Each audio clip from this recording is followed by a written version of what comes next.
All right, we're starting off with salutes because this is going to be one of those shows where you have earned those salutes as a viewer. I don't even know what that means. Welcome to the weekly Spinner Rack. I'm Chris. That is definitely one of the stranger openings I've had. I really don't know where I was going, but it is always nice to see you folks. This is a show where we talk about the latest comic book news, look at the latest comics. There were some really interesting ones this week. Oh man, Farrell was good. Kevin Eastman of Ninja Turtles is back with an interesting book. A lot of interesting comics that we'll be talking about tonight. Before that, I'll be talking about the news. Folks, totally crazy.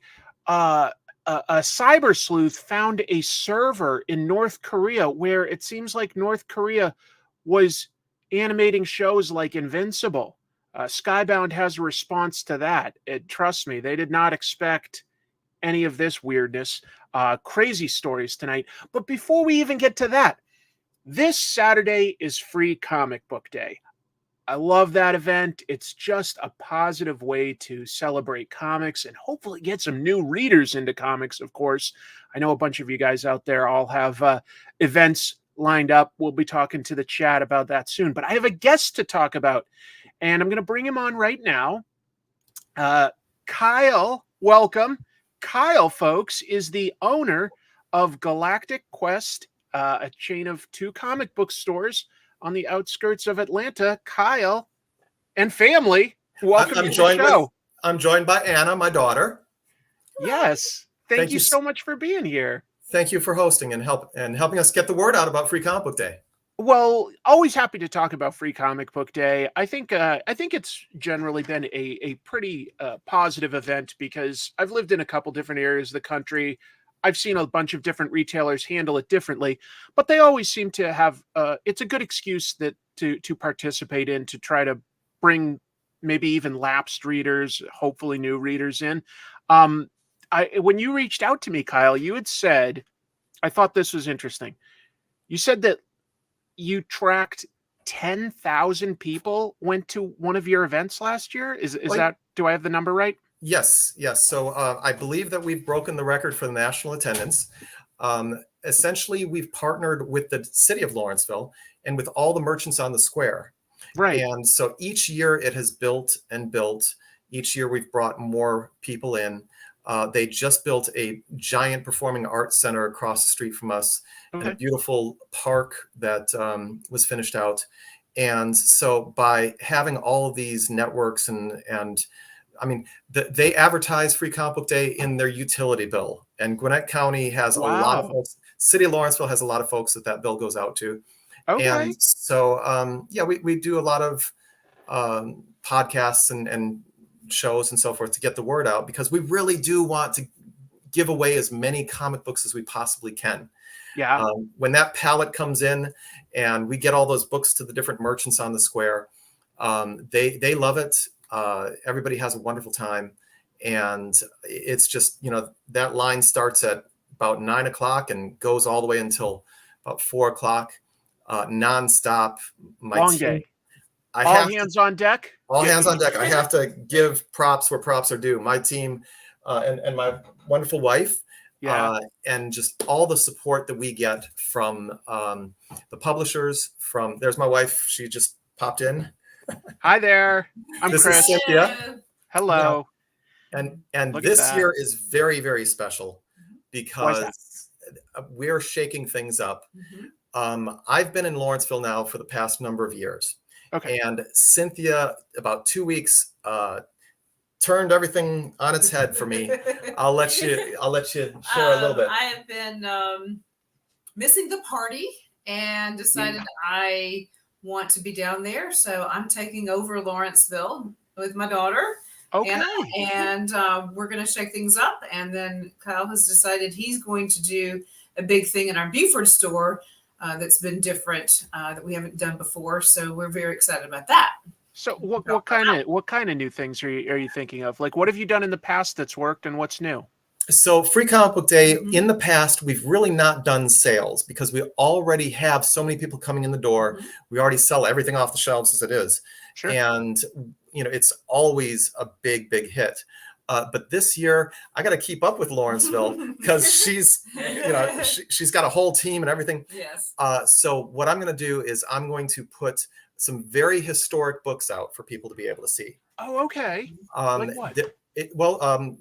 You may or may not have heard of a book called The Adventures of Obadiah Oldbuck. It's the first. Absolutely. Yeah. I've made an episode on comic tropes when we talk about the Victorian age of comics and the Platinum age of comics. So generally acknowledged as the first comic book out there. And I mean, you could debate what constitutes comic book.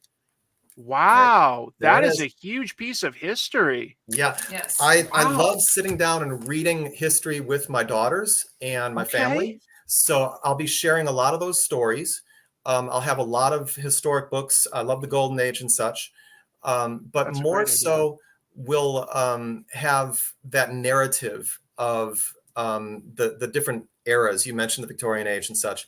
I've been 2 weeks ago. About a month ago, I was blessed to be able to sit down with a 95-year-old man who bought comics when he was 10 years old, and he still has 40 books.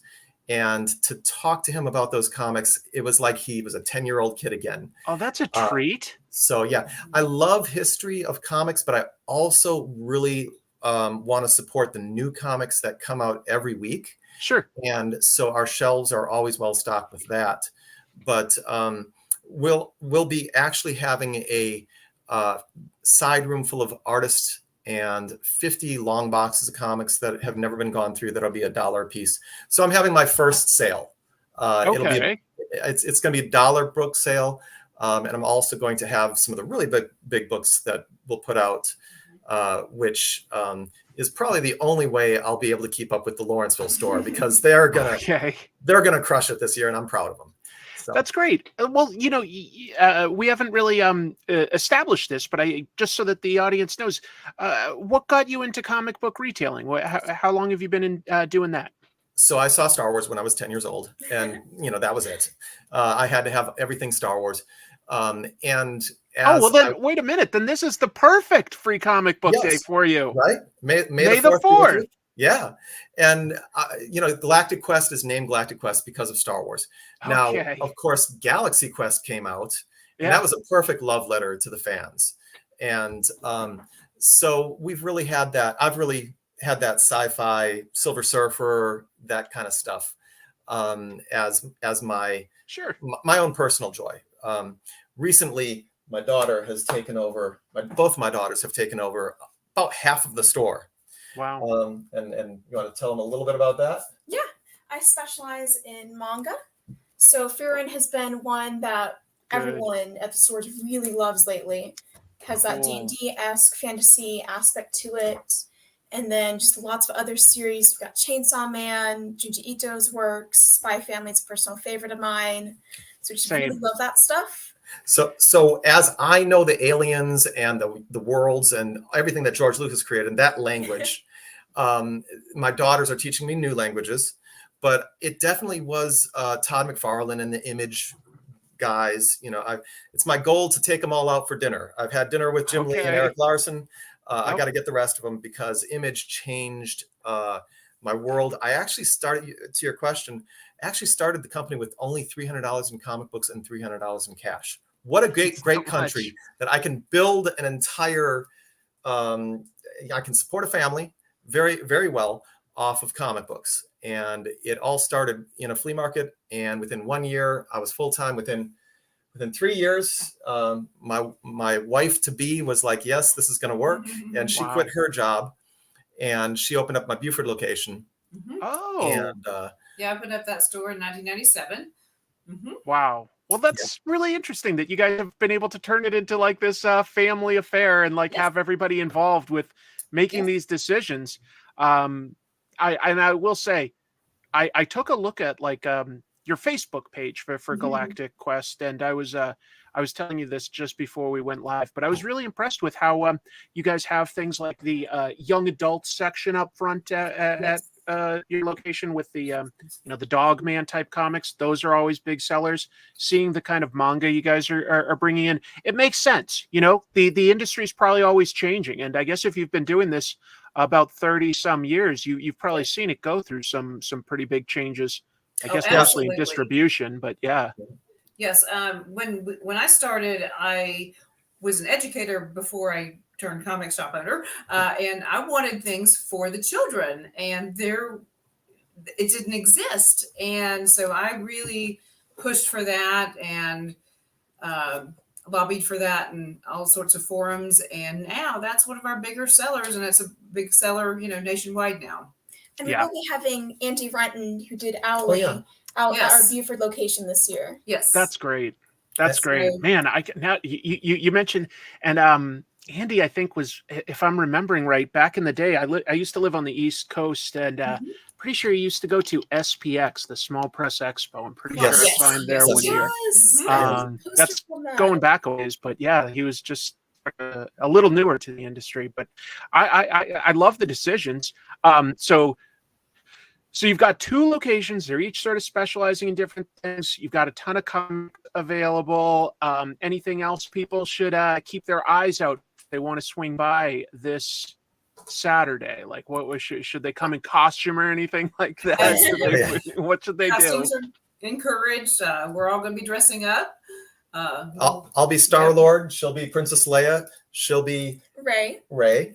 And our oldest daughter is going to be Princess Leia. Ceremonial Princess Leia. She'll be giving out awards. She'll be giving out medals to everybody. Yeah. Oh, wow. Yeah. It sounds really fun, guys. It sounds really fun. I really just want to encourage everybody to go to whatever comic book store they can. Sure. And, and be generous as you come in. And I hope that we can continue to grow Free Comic Book Day, because Joe Field started this 22 years ago or so, 23 years ago. Yeah, and, right for Spider-Man 1, I think it was for the first year. That was when they were like lining it up. Yeah, and every year, the movies have lined up with the Free Comic Book Day. This will be the first year. We've had some strangeness in the last few years, of course. That's okay. But everybody's so happy to be back out again and to enjoy Free Comic Book Day. And we definitely want to fill those stores. If any retailers out there, have questions about how we got 10,000 people out, we're happy. And I think we're going to get more than 10,000 this year. Right. That's an amazing number. Honestly, that like boggles my mind. There are minor league sporting events that would kill for 10,000 people to come through. So how about like a quick challenge for the family, since I've got you all there? Is there a book coming out on Free Comic Book Day that you're looking forward to? I'm looking forward to Unico The Awakening, because it really combines the 2 interests of manga and the younger readers' books. Good idea. It also has Guruhiro as the artist, and I read some of her Power Pack books growing up, and that's really nostalgic for me. Yes. I love it. I would say the Young Jedi book. We have had the pleasure to work with the artist, and he's an amazing guy.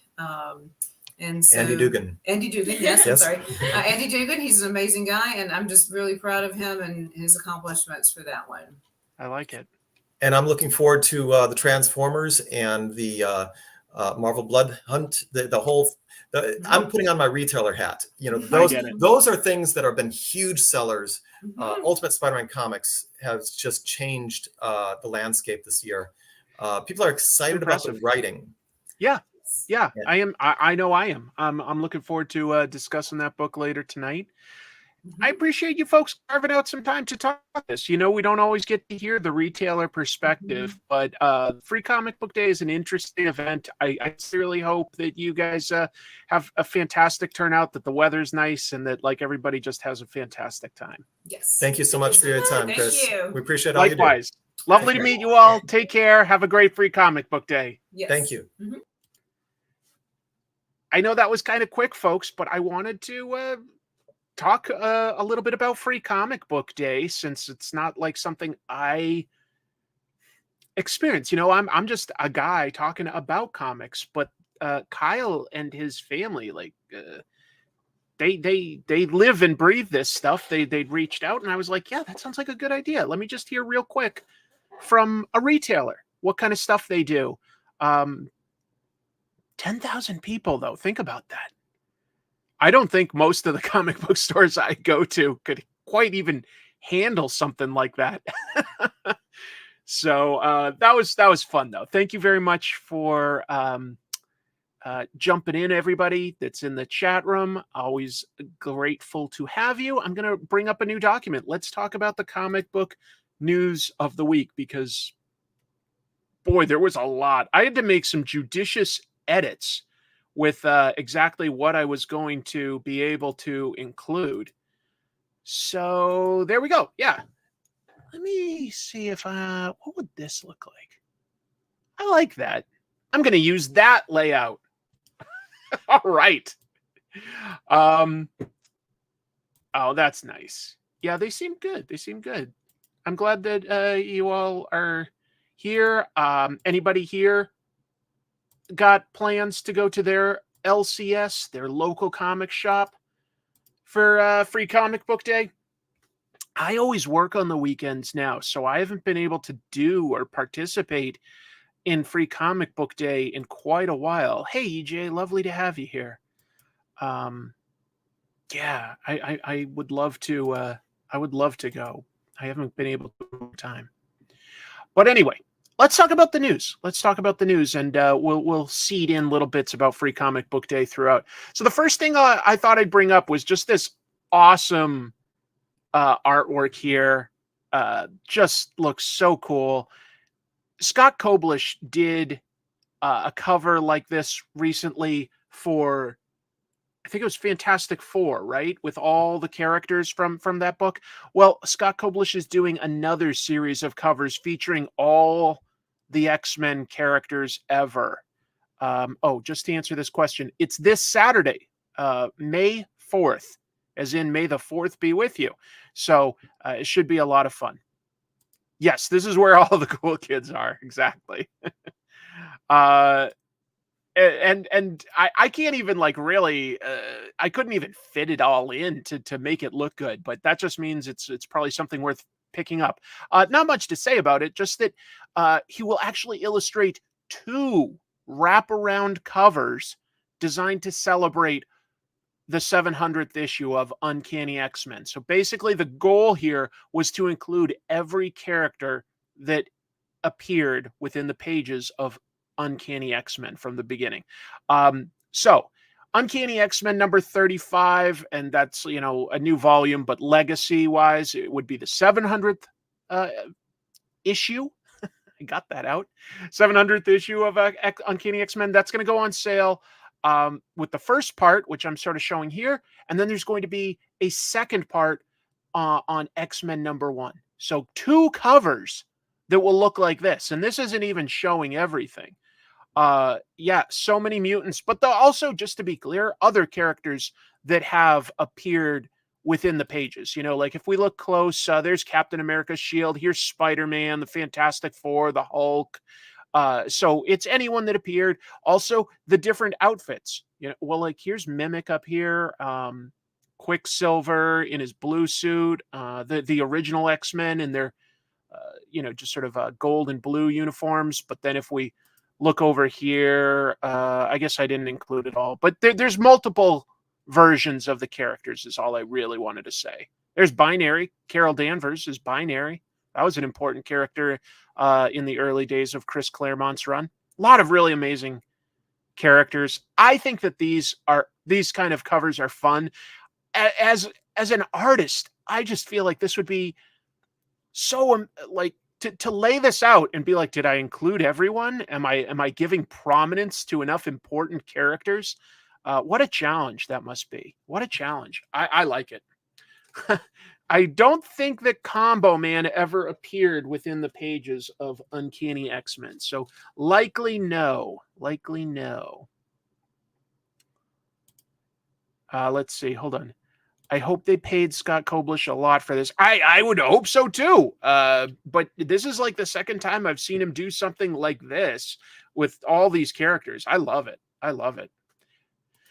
Probably not Rom the Space Knight. Did Rom actually appear in the pages of Uncanny X-Men, though, I wonder? Probably not him. I don't know. That would be a fascinating question to be able to ask. How long did it take him to lay this out, draw it, ink it, etc.? I really wonder. Anyway, just something fun that I wanted to share. But as long as we're talking about X-Men, this bit of news was bonkers to me that I got to talk about. I got to talk about this. Marvel has basically said, I say basically, I'll explain, that they want to launch a new X-Men book every month starting this July. Okay? So here's a graphic, and we already know that we're getting X-Men, Exceptional X-Men, Uncanny X-Men. We're also getting Phoenix, NYX, X-Factor, X-Force, Storm, and Wolverine. That's already a heck of a lot of X-Men books. Now, I don't think all of these are intended to be ongoing series, but here's what I'm talking about. So Tom Brevoort, most tenured guy at Marvel, I think he's an incredible editor, to be honest. I really do trust Tom Brevoort. He's also a historian, really. He knows comics, but he is now the new X-Men group editor. And he answered a fan question on his Substack recently, this past week, about the X-Men books relaunching. This is a piece of his quote. Ultimately, I'd like for there to be some X group new #1 every single month, whether it be a major launch or merely a more targeted, limited series. What? That is so many X-Men books, Tom. I really think that, in a way, sometimes less is more. Because you might get a lot of new readers if you don't overwhelm them with like feeling like they need to read all of it. That's my opinion. Maybe that's an old man opinion. I don't know. But thank you. That does seem like too many to me.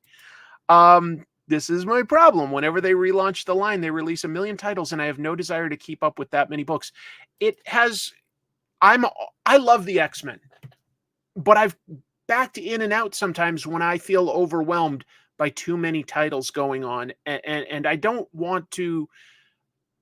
always feel the need to read them all, but they always do have some sort of a crossover event, and that's when it starts to lose me, you know? Yeah, it's certainly ambitious. I don't know. I just don't know about that. I thought that was a bonkers thing to say. This is only sort of tangentially related, but another thing Brevoort had hinted at last month on his Substack I saw was that Marvel wants to do something for Deathlock, that character Deathlock, the cyborg, for his 50th anniversary. That would be August 1st. That character's been out 50 years. But seriously, like X-Men, a new #1 issue every single month. For how long? He didn't say for how long, but I mean, a year, 2 years. You know, if some of these are limited series, I sort of get it, but I think that like the X-Men universe is big. It is. There's a lot to it. There's a lot of different characters with different goals. They're not all just Professor X's students anymore. I get that. But I want to say that something like 4 ongoing books would be plenty, because you know that they're going to cross over at some point, right? At some point, Apocalypse or Onslaught or a Sentinel Maker, somebody is going to send something after all the mutants, and it's always going to be a big crossover. And when you have like so many books to coordinate, it just becomes crazy. And then it also starts to feel weird when there's an event that has like 6 to 8 X-Men titles all dealing with something huge, but the rest of the Marvel universe, like Doctor Strange and Spider-Man, are acting like nothing's different. It's a lot. I do believe that they, well, I know Chris Claremont's doing a short story for X-Men 700. But you also have to consider, is it worth bringing back people that have had such huge hits, like to potentially recapture that, like after they've been away for a little while? I wonder. 55 X-Men, 55 X-Factor, 55 X-Force, 100 Wolverines, 55 Phoenixes, 100 Storms. Got to pay it forward. If anybody knows what that's a reference to, Philip may have won this episode. Best joke He may have won it early. That's pretty good. This is the goofiest shit Brevoort's ever said. I consider him a very smart guy, a very well-educated guy within the world and history of comics. And I have a lot of trust and faith in him, but I was like really stunned. I was really stunned. We'll see. We'll see. I mean, maybe he's just trying to talk up a big game for this relaunch, maybe. But it's a lot. 55 burgers, 55 fries. We'll move on to another piece of news. Oh my God.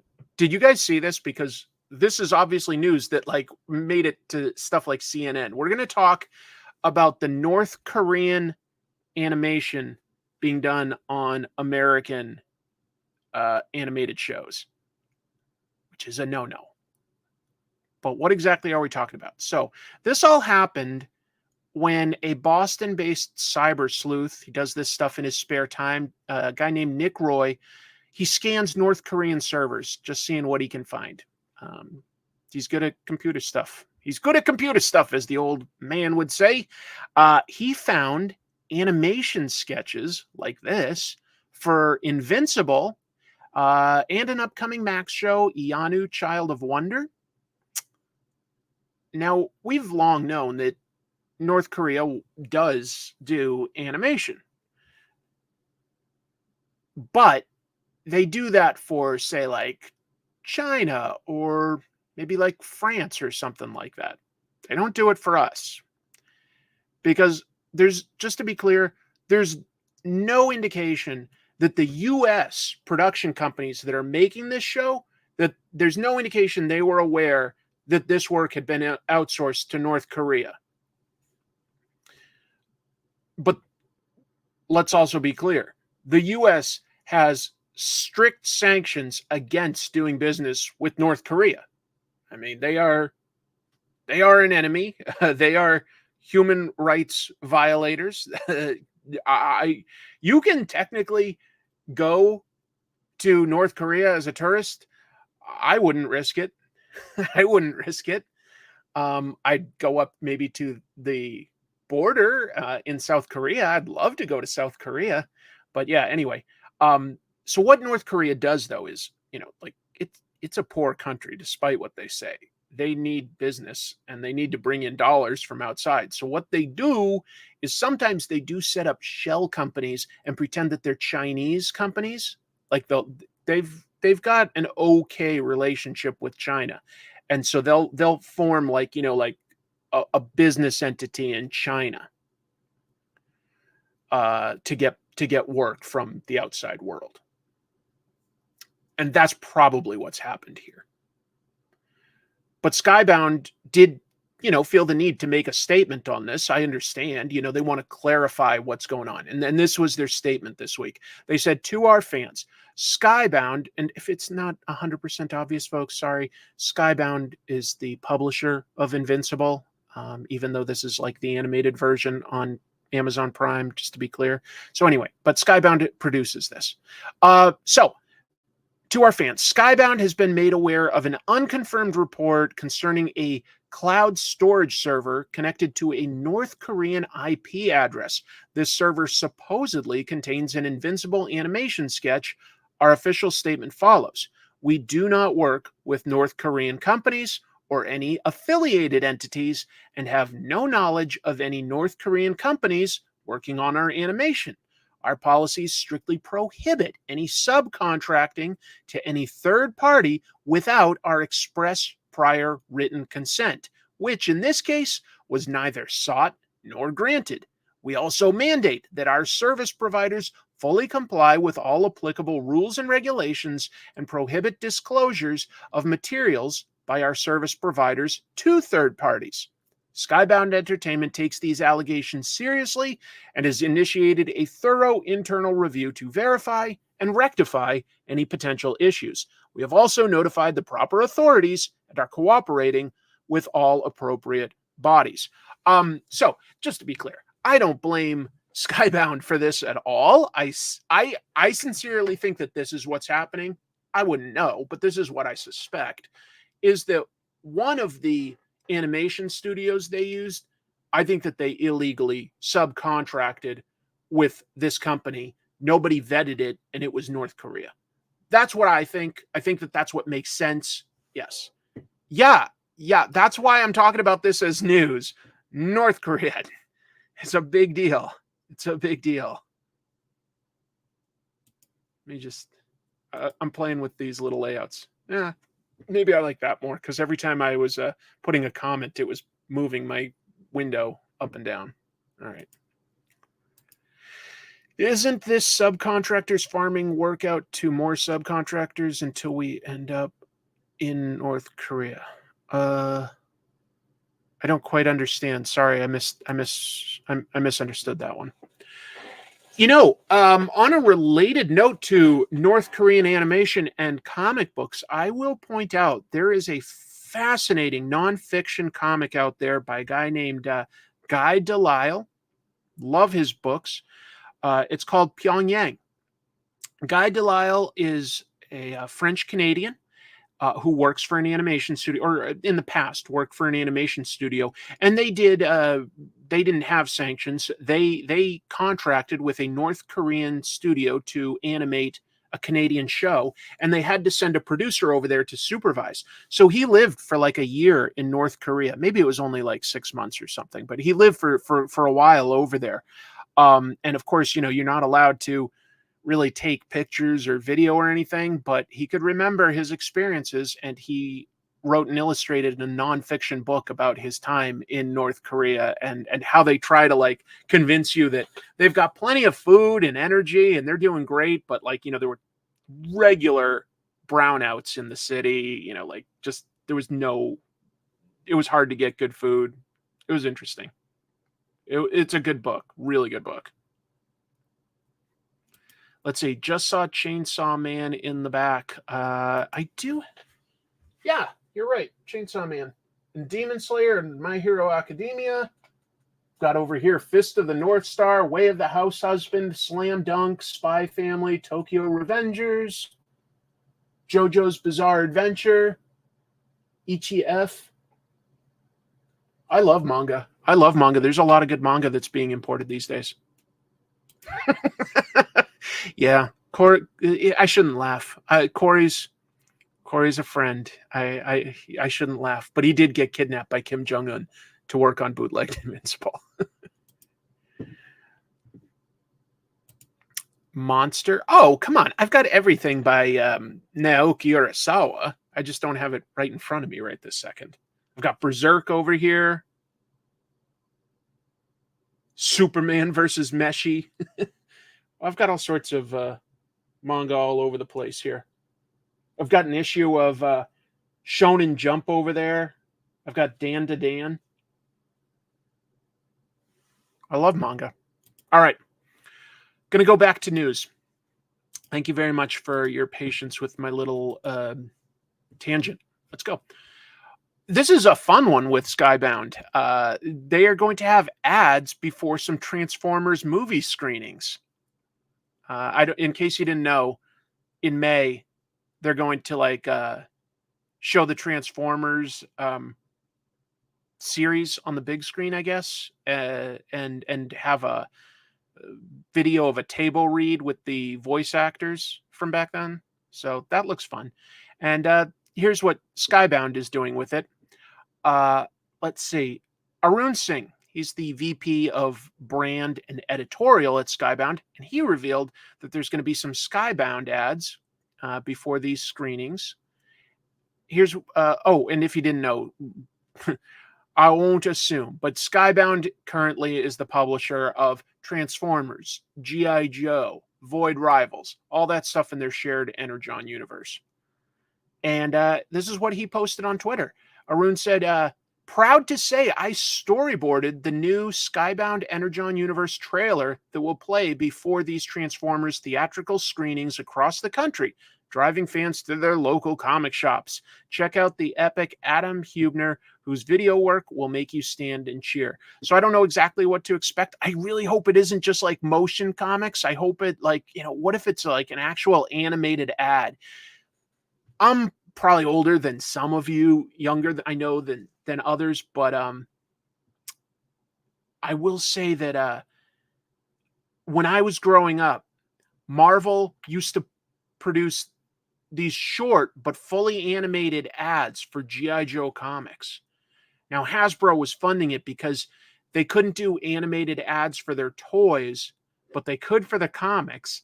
And they just figured, hey, if we're just getting the brand out there, kids will find the toys. But those animated commercials for the G.I. Joe comics were awesome. They were so, so cool. So I would love it if they did that, but who knows? They might just be more like a motion comic or something, which is still good publicity. Don't get me wrong. I'm just wondering what they invested on this. Oh, let's see. I actually asked Arun if this was going to release online following the theatrical release, and he said yes. Cool. That would be good. There were Marvel Transformers comics animated commercials before the G1 cartoon. Were there? Boy, I really don't remember that, and I was way more into Transformers than G.I. Joe. I don't remember that. Huh. I believe you. I just don't remember. Well, we'll say what it is. Oh, man, I hope you're right. That was a great panel. Great panel. Could be fun. Certainly a good way to get the word out to people that would be up for more in this style. So yeah, that's a good idea. This is a book that I loved, and I want to get the word out because it's a great comic. It's by Chip Zdarsky. It's called Public Domain. He's done 5 published issues so far, and it's coming back for more. I'm so excited about this. So Public Domain, if you haven't read it, written and drawn, all of it, it's all done by Chip Zdarsky. It's about a family that gets the rights back to like a big popular superhero from a big comic company. Like the dad was an illustrator. He created this character. Now this company, kind of like Marvel, is huge. They've made movies about it and everything. But through like this weird sort of legal loophole thing, they get the rights back, or the father does, and he sort of like works with his family to make new comics based on the superhero that he loves. Just comics, but it's really cool. It really gives you a look behind the scenes at just the business of comics. And it's kind of funny and interesting, like really interesting characters. There's some estrangement between the father and one of his sons, and this is sort of starting to bring them together in a really interesting way. So anyway, this was originally published on Zdarsky's Substack. It was printed in comics form by Image back in 2022. Like I say, 5 issues. But more issues have been announced, plus a spinoff this July. Oh yeah, it's meta, but it's great. Yeah, I can understand that, but I do think that Public Domain is one of his best. I really sincerely, just a strong recommendation from me, folks. Strong recommendation. And the first 5 issues are available as a trade paperback. So this July, in Public Domain number 6, Dallas Comics is up and running. But can Sid, that's Sid Dallas, the guy that created the superhero, can Sid put aside his feelings and make a Domain comic for a new generation before Jerry Jasper and Singular Comics beat him to it? Also, we'll get The Domain, and that's the in-universe comic that the family has created, and in real life, it's going to be illustrated by Rachel Stott. Could be cool. Oh yeah, I've talked about Newburn on this show before. It's really interesting. It's a pretty good crime comic. Yeah. Oh yeah, there's a lot of the stuff that happened to Jack Kirby and other creators. Yeah, there's a little bit of stuff that like the idea of Bakuman. Yep, that's another good meta one. I don't think I talked about Public Domain in my episode about this, but I did make an episode on comic tropes about comics about making comics. And I had stuff in there by like Will Eisner. I had Bakuman, the manga. And I had something by something indie. It's escaping my mind right now. But anyway, it should be really cool. I'm glad that there's more coming back. As long as I'm talking about Image, I thought that this looked interesting. Savage Dragon was always my personal favorite of the initial Image comics. That was my personal favorite. And they're going to release an artist edition style book of Erik Larsen's Savage Dragon work from those early days in 92. So it's a hardcover collection. It's coming out September 17th. It's going to reproduce the original artwork. So no color. It's just like high-res scans of the original art pages. It's going to have the original Savage Dragon miniseries and then additional pages from the expanded miniseries that was released in 96. He did sort of a remastered version then. Whoops. It's going to be 12 by 17, so pretty big. Reproduces the art for Savage Dragon 1 through 3. That was the original miniseries. And then The Dragon 1 through 5. And the first Savage Dragon trade paperback, including all covers and pinups. So a bunch of stuff. Basically 8 issues. Going to be reproduced. And that was an era where I liked Larsen's style. Your mileage may vary. It's definitely very stylized, but I always thought he did a good blend of sort of that Jack Kirby dynamic action with some of the fine detailing you'd see in somebody like Art Adams. I liked it. I think that that's impressive because I think, the only Image comics from the beginning that have still been continuously running at this point, Spawn and Savage Dragon. And while McFarlane has remained involved in Spawn, he's switched up his duties. So he used to write and draw, then he was drawing, inking, writing again. He bounces around, but Erik Larsen, he's always written and drawn every issue of his book. Minus, to be fair, Image did a stunt in their first year where they each swapped titles. So there's one issue drawn by Jim Lee and Erik. I don't remember which one Erik did because they all swapped with each other. But anyway, I don't know. Yeah, I mean, he's obviously still passionate about it, so that's kind of cool in that regard. I'm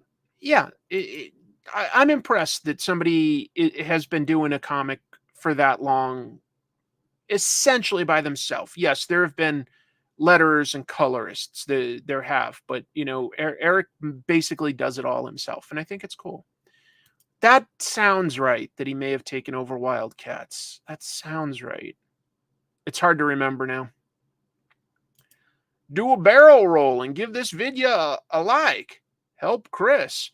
Is that your impression of what is it, like Flippy or something like that from the Star Fox games? But thank you for the super chat, and I always appreciate a simple like. It helps a lot. Okay. Jamil also says that he did Wildcats. Yeah. No, I don't think it does. I think it's probably somewhere closer to 3,000 a month. So it's. I don't know if it can make a whole lot of money right now. I don't know how Erik is still doing it, but he's probably not going to do it losing money. So I'm sure he's making at least something, and he must be passionate about it to be doing it this long.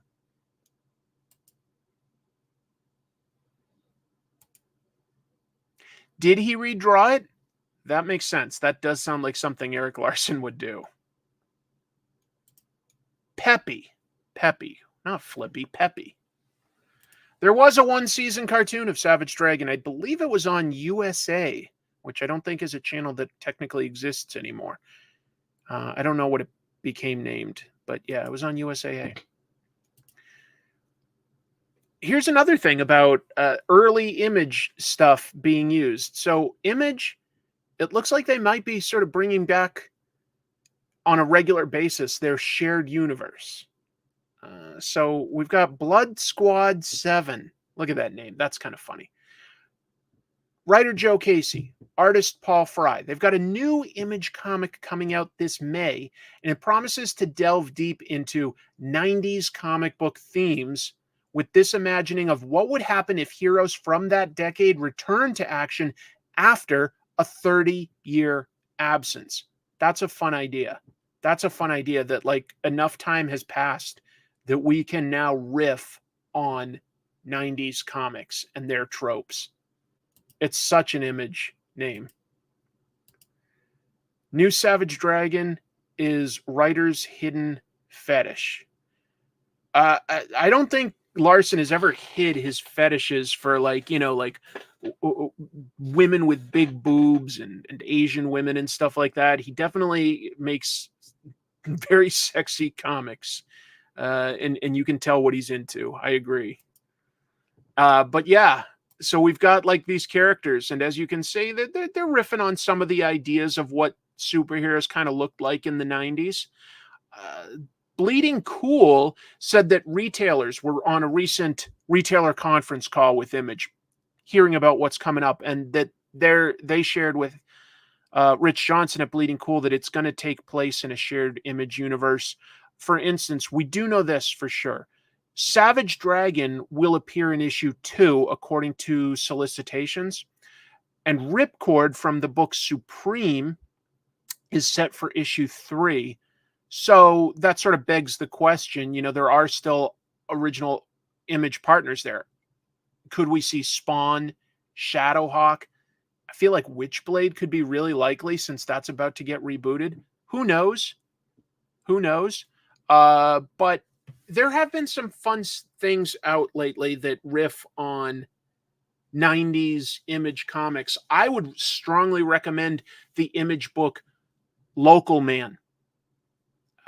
That's Tony Fleeks and who else? Excuse me, I'm seeing if I had it here. I don't have it here. Anyway, Local Man is basically a superhero that was on you know, a Wildcats or some similar superhero like Youngblood-esque type of team. It's a good book. Tim Seeley, right? Tim Seeley. Thank you, everybody. Yep. Local Man rules. Local Man is great, folks. It's really interesting. Wow. Thank you, Sigma Comics. This channel performs a valuable... I almost got it. Performs a valuable service for the comics industry. Please support Chris through Patreon. Keep him pumping out fantastic comment. If you can, that's how I basically try to earn my living. So I appreciate any support. Yeah, I heard that, and I didn't read Dutch, but I did hear that Dutch leads into Blood Squad 7. So that does retroactively make me interested in picking up Dutch. We'll see. But yeah, Fleeks and Tim Seeley write and draw Local Man. And they always have like sort of the main story set in the current day. And then they'll have a backup story set somewhere in that superhero's past in like a 90s adventure. It's really good. It is funny. I do remember Image United. That did not go anywhere. Another Image thing that's coming up that I've seen some artwork posted by the artist Charlie Adler on social media, and it looks like some of his best artwork I've seen. Just gorgeous looking. It's called Heretic. It's a graphic novel, not an ongoing series or a limited series. It's going to be a full graphic novel. So writer Robbie Morrison and artist Charlie Adler, they've been working on this horror story, Heretic, for about 5 years. They announced that they were starting to collaborate back in 2019. They were like, hey, we're working on something. They've taken their time on it. It's going to be released as a full graphic novel, though, through Image, either September or October. Hasn't, like, the specific date hasn't quite been locked down yet. But this thing looks great. I mean, does it look as good as me? I don't know what I'm doing there. What an ego. Here's the premise. I'll share it with you. Why not? Belgium, 1529. We all know that. We all know the Belgium of the 1500s, right? Anyway, the city of Antwerp is ravaged by a macabre series of killings. The all-powerful Inquisition forces knight, doctor, lawyer, and reputed black magician Cornelius Agrippa and his young pupil, Johann Weyer, to investigate, and they are plunged into a maelstrom of murder, madness, and magic. If it sounds a little interesting, trust me, take the next step. Just look to Charlie Adler's social media. He's been sharing the artwork. The stuff he's doing in terms of architecture just looks gorgeous. Some of these old churches, it's all black and white. It looks so good. I feel like there's some real passion involved in this from what I've seen. That's all. Do you? Well, you know more history than me. I don't know what year Belgium was founded, actually. And that's what this show is going to become now. We're going to talk about the year that every modern country was founded and gained its independence. We're going to start with Burkina Faso. Then we'll go to Bhutan, Brunei, Bahrain, Burundi. We're going to get all the bees. Barbados. We're going to get them all. Bangladesh. I've never liked Adler's art there. I said it, had to get it off my chest. Did you? That's fair. You don't have to like everything. I often like his work. I thought that the work he did on the recent, what was that recent book? Damn Them All was a leveling up. And Charlie Adler's been working in the industry a long time, but I thought that, like, wow, you get him something that he's passionate about, quality and detail goes way up, creativity. It's really cool.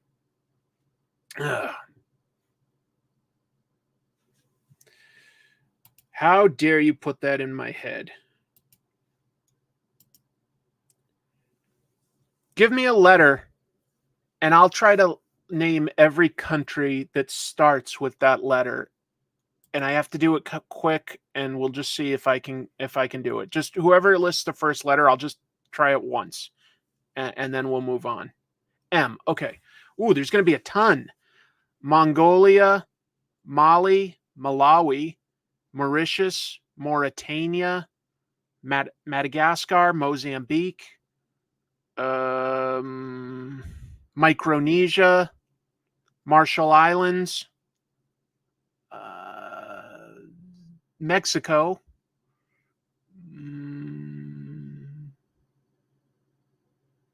Monaco, Montenegro, Moldova, Macedonia.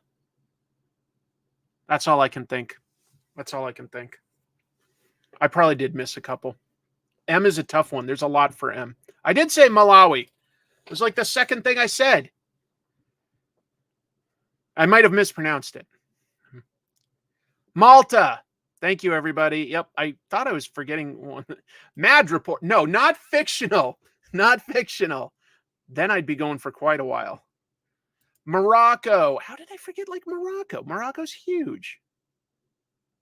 Malaysia. Myanmar. See, I knew I was forgetting some. All right, I tried. I failed. Not so good. Not so good. Is this country tropes or comic tropes? List all the comics that start with M.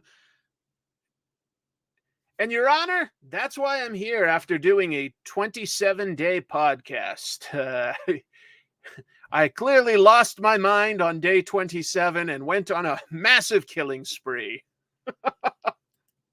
All right. Moving on. Let's talk about some comics.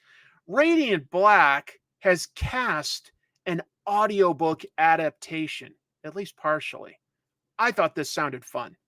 So, C2E2 was a big convention this past weekend, and there, writer Kyle Higgins shared plans for an upcoming Radiant Black. He shared stuff for all sorts of Radiant Black and Massive Verse related books, like Rogue Sun, Inferno Girl Red. Talked about a lot of that. But the one I want to talk about is that he's going to do an audiobook adaptation of Radiant Black. And there's even a video out already with actors Will Friedle and Ryder Strong. I couldn't tell you who is who between them. Sorry. I didn't grow up watching whatever sitcom that they were on. I'm sorry. I'm older than Kyle, so I didn't have that point of reference. Anyway, they're going to play Marshall Ward and Nathan Burnett, respectively. Those are the two best friends that end up sharing the power of Radiant Black in the comics. So, and just to be clear, Friedel previously voiced Marshall in an animated short that was set in the Massiveverse. That's up on YouTube, produced by Kyle. Okay, let's see. Boy Meets World. Wasn't that a movie that I just... Oh, no, I saw Boy Kills World. Boy Meets World. I never saw it. Sorry. Was it on something like the Disney Channel? Because I didn't have cable growing up. I don't know. I didn't see it. Sorry, everybody. Sorry. The audiobook will adapt the first 6 issues of Radiant Black and is set to be released at the end of the year. Could be fun. Could be fun. TGIF.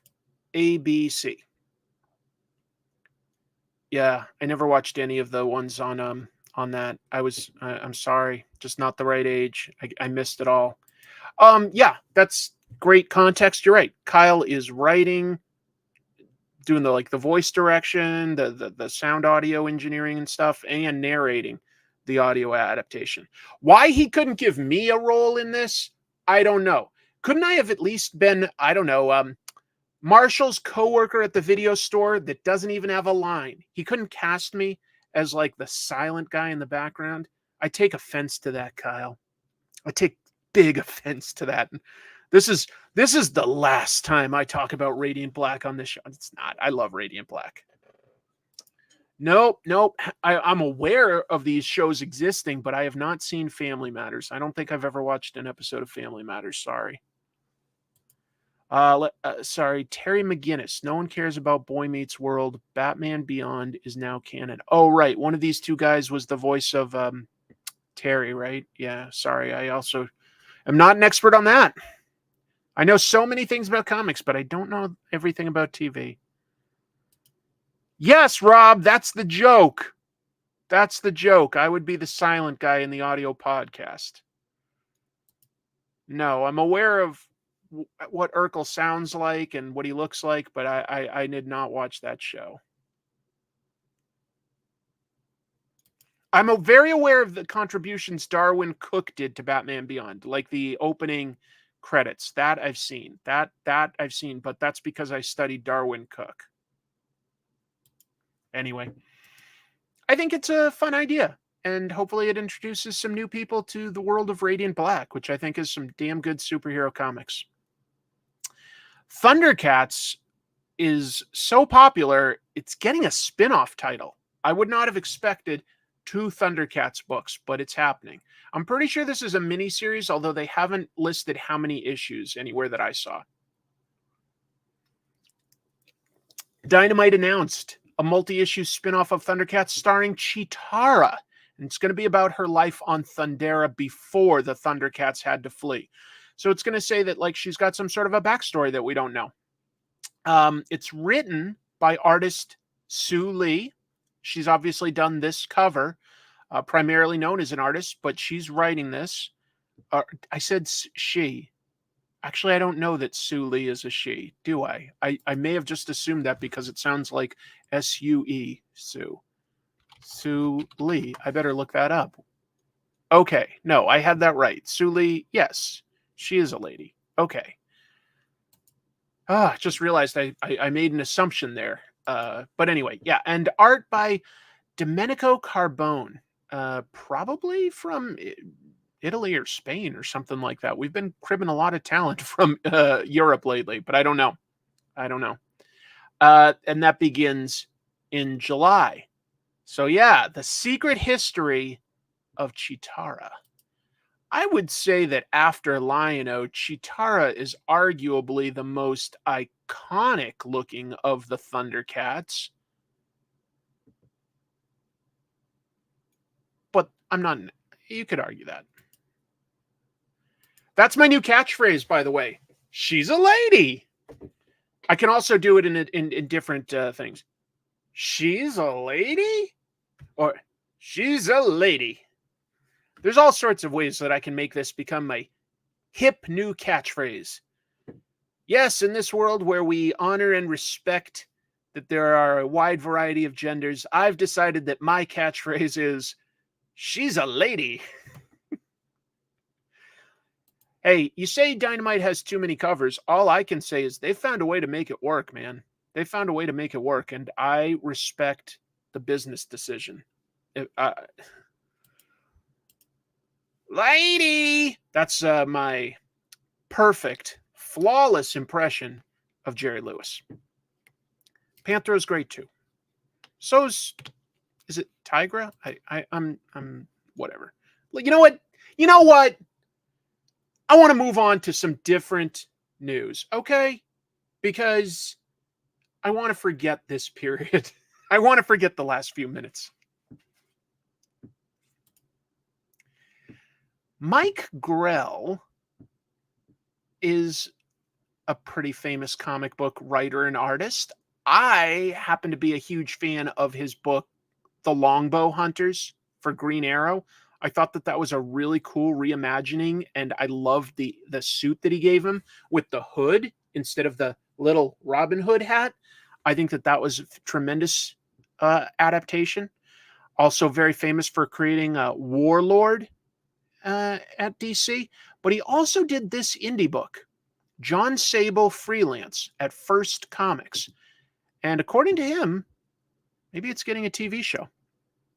So, on his website, Mike Grell said that his 1983 book, John Sable Freelance, is being adapted for TV with producer Brendan Deneen.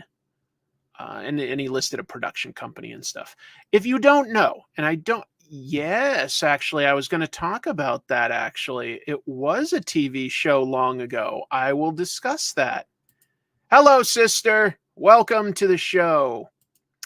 It's true. Rene Russo's first acting job ever was on a very short-lived John Sable Freelance TV adaptation. So, if you don't know the premise, it was published by First Comics. I got to do an episode about First at some point. They were an interesting 80s publisher. And it centers around Olympic athlete John Sable. He was married. He retired to Rhodesia. What's Rhodesia now? Is Rhodesia like Botswana or Namibia? I forget what Rhodesia is called now. I can't remember. It's somewhere. But anyway, it's here. He starts a family and becomes a game warden. After his family is murdered by poachers, Sable returns to America and begins living a double life. By day, he writes children's books under the pen name B.B. Flem. By night, he works as a freelance mercenary. This dude changed his life for the Zimbabwe. I was at least, you got to admit, I was at least in the region by listing like Botswana and Namibia. I was like pretty damn close. But I did not know for sure. Okay, Zimbabwe. So that's where he had retired or something. Really interesting, like sort of cover. You know, he wrote children's books by day, and then at night he was a mercenary, and he probably wanted revenge. But yes, this was adapted into a TV show, and what a crazy history it has, to be honest. It's not enough to necessarily make an episode of Comic Tropes about, so I'll just lay it out for you here. I believe it was ABC that adapted it, and it came by way of Kiss frontman Gene Simmons. Yes, Gene Simmons optioned the rights to adapt this comic because he really liked it, and his original idea was he wanted Pierce Brosnan to star and for him to be the villain. That didn't quite happen. They made a pilot where Gene Simmons was John Sable.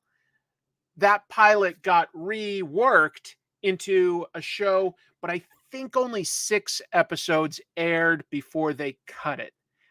So yeah, it did not last long. It was a little different. But yeah, Rene Russo played his literary agent. That was her first role.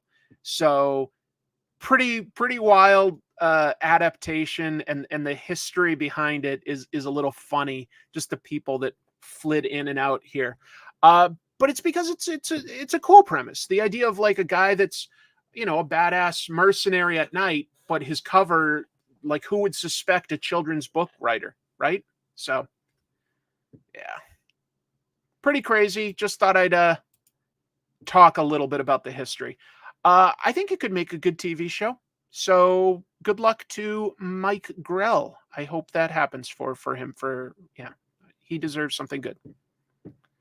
Yep. Gene Simmons was the bad guy. That's right.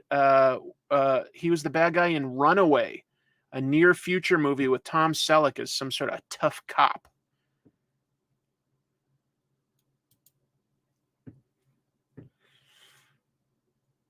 But it's a decent comic. I think that Mike Grell makes good comics.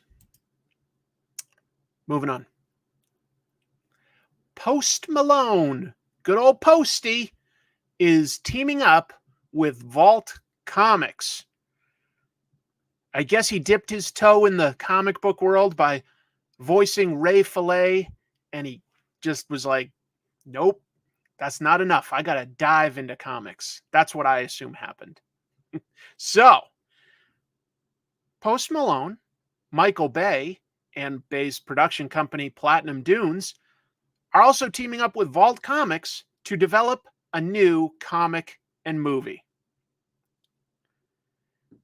The story doesn't have a name yet. It's set in medieval Europe, where the only thing standing in the way of a horde of demons infesting the continent is a mysterious armored 18-wheeler, seemingly sent back from the heavens. That's crazy enough that I might be into it, I have to admit. When you say Post Malone and Michael Bay or working with Vault Comics, I'm like, yeah, whatever. I have to admit, that's a pretty crazy premise. With the right people, that could possibly work. But I see that I am very much alone on that. Yeah. Totally random. That's fair. It's US 1, but taken seriously. So that's a thing. Vault, meanwhile, is going to launch the story first as a graphic novel that's set for publication next year. Meanwhile, Post Malone, Platinum Dunes, and Vault are developing the film version. So that's something to do. That's true. He did have another comic book connection. I forgot about that one.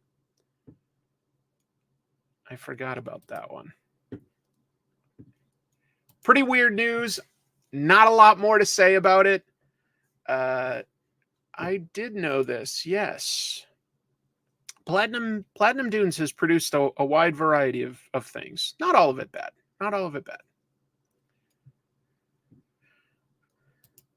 Oh, you don't know Post Malone? That's fair. He's a rapper. And I think, honestly, look, maybe I'm alone on this. I kind of like his music, guys. It's kind of sad rap a lot of times when he needs to. I think he can sing pretty well. Yes, he's tattooed his face, so he kind of looks like a weirdo. But yeah, I think he's an interesting guy. He's got a couple songs that I like. I'm not a huge fan. I couldn't list more than maybe like 2 songs, but yeah, I do. Anyway, I'm going to move on to talk about another celebrity teaming up with another indie publisher. Massive Publishing is teaming up with wrestler Rey Mysterio, arguably the most famous current luchador. Not saying the best, not saying the most famous of all time, just saying for right now, probably the best known. Probably. Worldwide. Maybe not. Anyway, Massive Publishing and a company called Masked Republic are partnering with Rey Mysterio and Tinieblas Jr., and I'm probably, if I'm mispronouncing that wrestler's name, to form the Luchaverse. It's going to be a 3-issue series. Each issue will feature today's most famous luchadors, presenting them as the latest in a long line of monster hunters. Could happen. Oh, that's all I had. I thought I had more news about it. I don't. Post Malone was born in Syracuse, New York. Do you guys hang out much, Steve? Do you guys just hang? Rap back and forth a little bit about comics?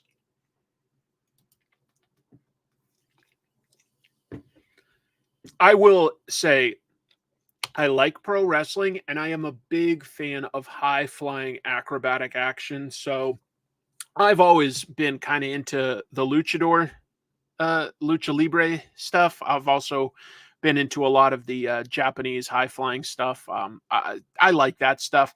I'll have to see, you know, exactly who the writer and artist on these things are, but it's a bonkers idea. It could be fun. It could be fun. There are a lot of parties involved on both of these last things that I've said, and sometimes too many cooks spoil the broth. Too many cooks, too many cooks. Eddie Kingston.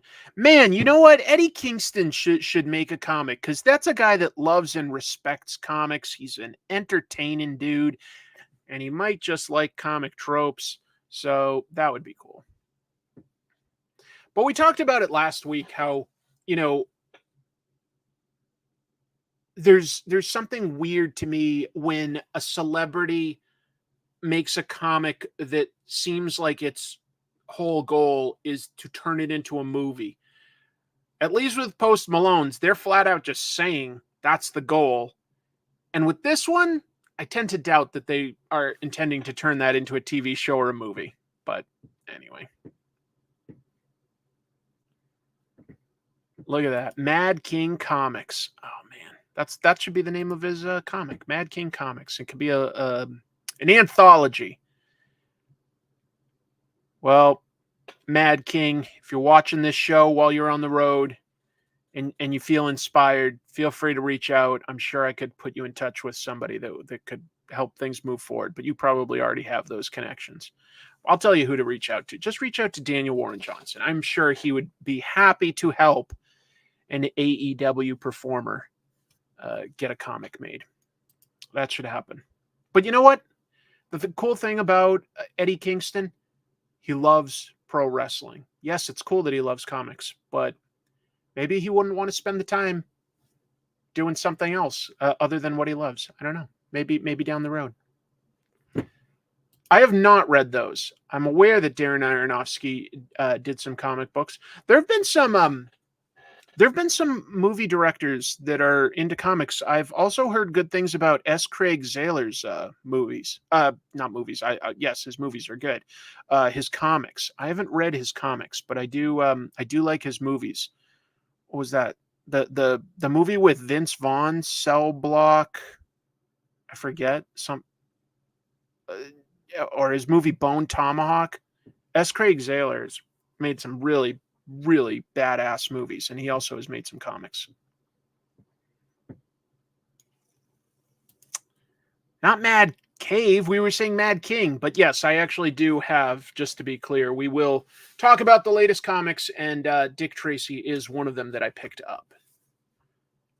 Thank you. Wait, no, not Riot in Cell Block 11. That's it. Brawl in Cell Block 88. That's what I'm thinking about. That movie's insane at the end. Oh my God. I think he may have dropped into here before. Yeah. Anyway, makes good, cool movies and has made comics as well. That would be a fun guest to have on a show like this. But if you haven't seen it, Brawl in Cell Block 88 and Bone Tomahawk are both really cool movies. Brawl in Cell Block 88 is set in the modern day with like a guy that's getting put in prison and is just it's a corrupt prison, and is an incredible badass. But it's really horrible. Bone Tomahawk is a really cool Western with oh my God, how am I forgetting his name? Kurt Russell. Jesus. Yeah, I haven't seen Dragged Across Concrete. I probably should. What song would be your wrestling entrance theme? What song would be my wrestling entrance theme? How about, I love 80s stuff so much. How about The Warrior with Patti Smith and Scandal? I am the warrior. All right. Thank you. Dragged is his best? All right. Well, now you got me hyped. Yes, when I was like really young, I made my own theme song. It's pretty well. All right. So now you've mentioned it. I feel like I can't not do it. It's, oh my God, it's so bad. I'd sing a song about myself. I was really young. We're talking probably like first grade or something like that. And I'd go,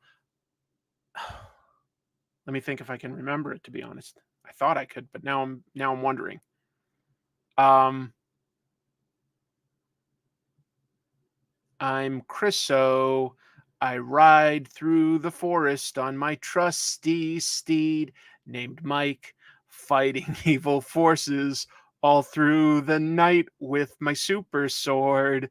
I'll always fight for what's right, for I am a brave and gallant knight. That was the song I made for myself.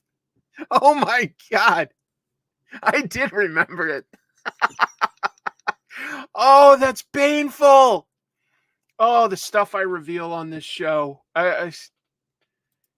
She knows all my embarrassing secrets, to be clear. Like, and all I can do is to prevent my sister from blackmailing me. My only option is to proactively share that embarrassing stuff with all of you. Oh my God. Somebody says it's wholesome. Somebody else says I'm demonetized. Yeah. Put that on merch. I don't think that would sell. I was so proud of myself for making some rhymes. I'll always fight for what's right, for I am a brave and gallant knight. I'm gonna guess something like 6 or 7. I'm gonna guess it was. I was pretty young. I'm positive it was well before I was in, say, 3rd grade or something. It could, yeah. Oh no, unsubscribe. All right, I'll try to recapture everybody with some more comic book news.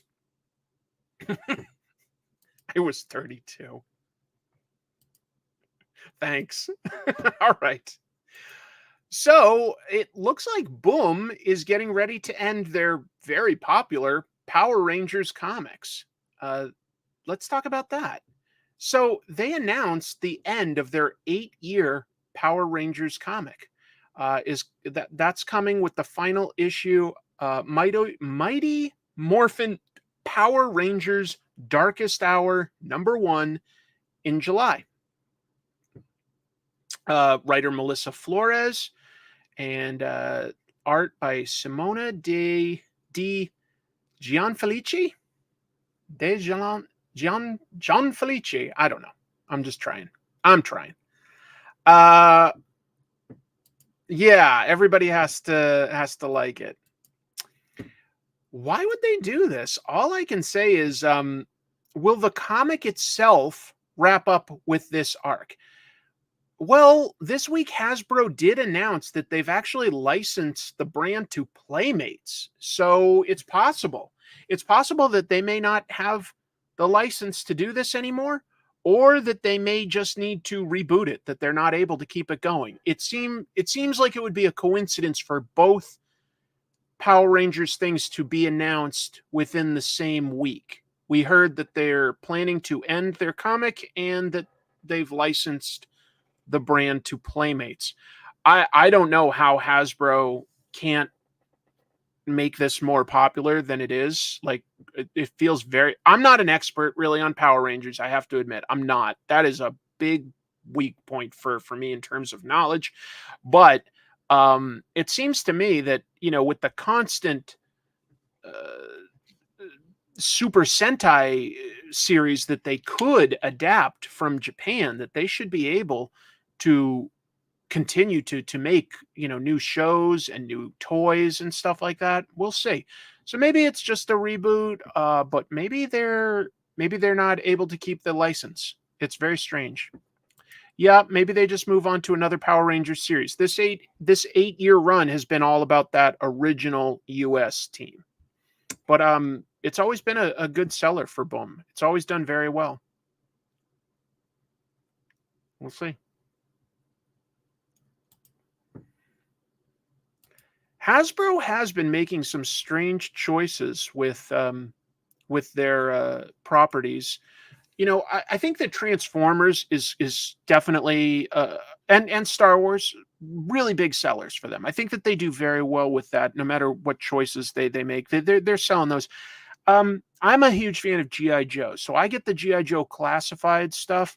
I like those figures. I do question sometimes who they choose to adapt. You know, like I definitely would have put some of the comic book original characters that Larry Hama created light years ahead of, say, Raptor is going to get a figure soon, but whatever. I'm not going to go down that road. You think Boom lost the license? I don't know. I don't know. They haven't said. You know, you say I need a soundboard. My wife actually did buy me one. And I am a little dumb when it comes to computer hardware and software, folks. I'm pretty good at things like editing and graphic design and stuff, but when it comes to integrating new hardware, I'm pretty dumb at it. So I haven't really figured out how to set it up yet, but I do actually have a soundboard that could like play sounds and stuff like that. So we'll see. Oh my God, you're never going to hear that again. You're never going to hear that about it. So anyway. What else have we got for news? We've got more than just Power Rangers, folks. We've got about 10 more pieces. I thought this looked interesting. Russell Dauterman is got a crowdfunding campaign up. I can speak tonight. I'm not drunk. Who said I'm drunk? Who even brought up that word? Clover Press. They've done a bunch of Marvel art books before, and they're doing one with Russell Dauterman. 216 pages, 9 inches by 12 inches, pretty big. And it's going to have, apparently, like, this snuck up on me, but Dauterman has been doing Marvel artwork for 10 years now. And then I started thinking about it, and I was like, you know, he did have a lengthy run on Thor that does go back a ways. Like, that 10 years snuck up on me. The goal when it launched was $10,000. It's already at about $250,000. So this thing's more than funded, hitting all sorts of stretch goals. If you're into Russell's art, I do like Russell's art. I think it's fairly unique. It's got a delicate line, and I think he's fantastic at representing clothing, all sorts of different outfits. I think that's somewhere he excels. The book includes things like his Women of Marvel series, and those are some of my favorite variant covers, where it'll have the character in the same pose with all the different outfits they've ever worn. And, you know, every character actually has a lot of variations there. So there's some really cool stuff for like Storm, for instance. Anyway, that's the one that comes to mind first. All these characters on the cover, actually, I think got a Women of Marvel variant cover. His X-Men trading cards, posters, covers, all sorts of art. So it snuck up on all of you. I hope so. I don't drink paint. I drink lead. I won't have anybody accuse me of drinking paint when I enjoy 100% pure lead. Art books can be damn cool. Art books can be cool. This one's on Kickstarter. So if you're so inclined, I thought this looked interesting. I want it, but I also am like trying not to spend extra money on anything. My wife recently helped me. Like she basically did an audit of my finances to find out where I'm spending money. And out of that, I then like looked into it a little bit more. Okay, it'll sound like a humble brag, but now it'll feel like if I don't say it that I'm hiding something. I found out that I was spending more on sort of supporting people's GoFundMe's because of things like illnesses and things like that, then I really should. Like, I want to be nice and help people, but I'm giving too much to charity versus what I bring in. It's like those are good. It's good to give to charity. It is. I'm probably doing a little too much, to be honest. I'm probably doing a little too much. It can be so easy to just donate $10 here and there when you see like a friend or in need or something worthwhile for a charity. I was doing too much. Just need to like be aware of how much I'm spending versus how much I'm bringing in.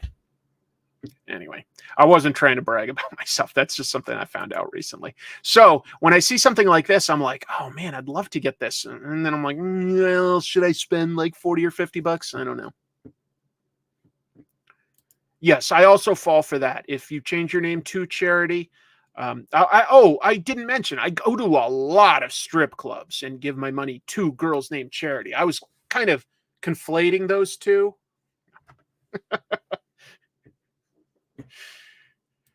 No. Frank Miller news. Everybody get hyped. Frank Miller is teaming with Abrams. The Hollywood Reporter, of all places, broke this news.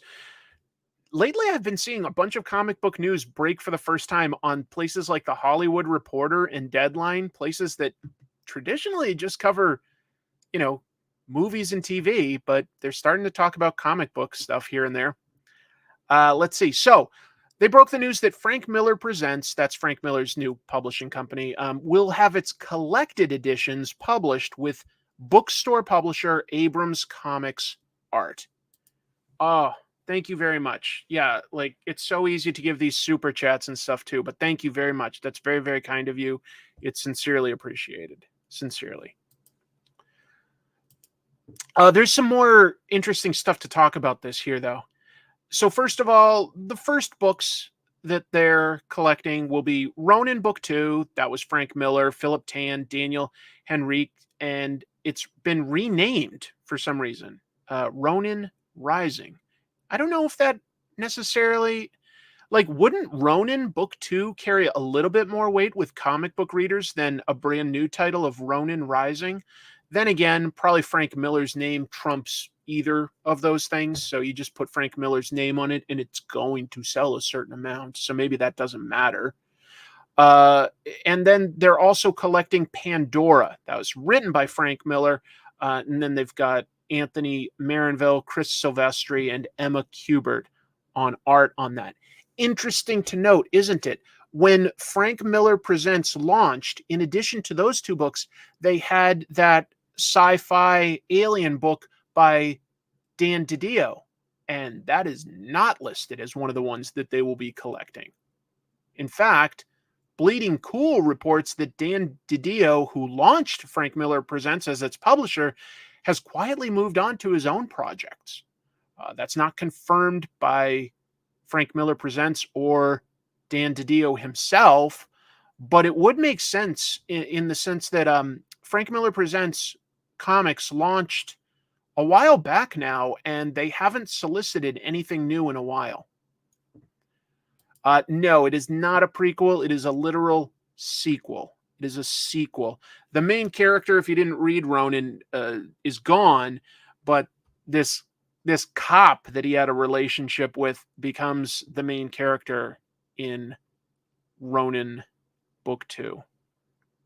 I'm not sure if I am pronouncing that right. I'm guessing. So, yeah, it's a sequel. That's an interesting question. I wondered that myself, and I do not know. I know Emma Kubert is the daughter of, I think Andy Kubert. It could be Adam. I get them confused sometimes, but yeah.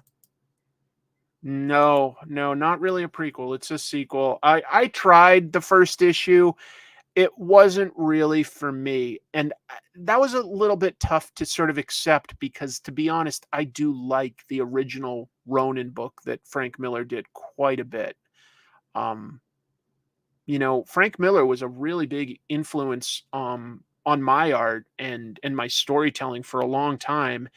And he had a point where I like basically right around Dark Knight Rises, whatever the sequel was to Dark Knight Returns. I sort of was like, well, I'm not that into this. And I had to sort of reassess my love for Frank Miller, but I'm still willing to give him a shot because of how much I like some of his stuff.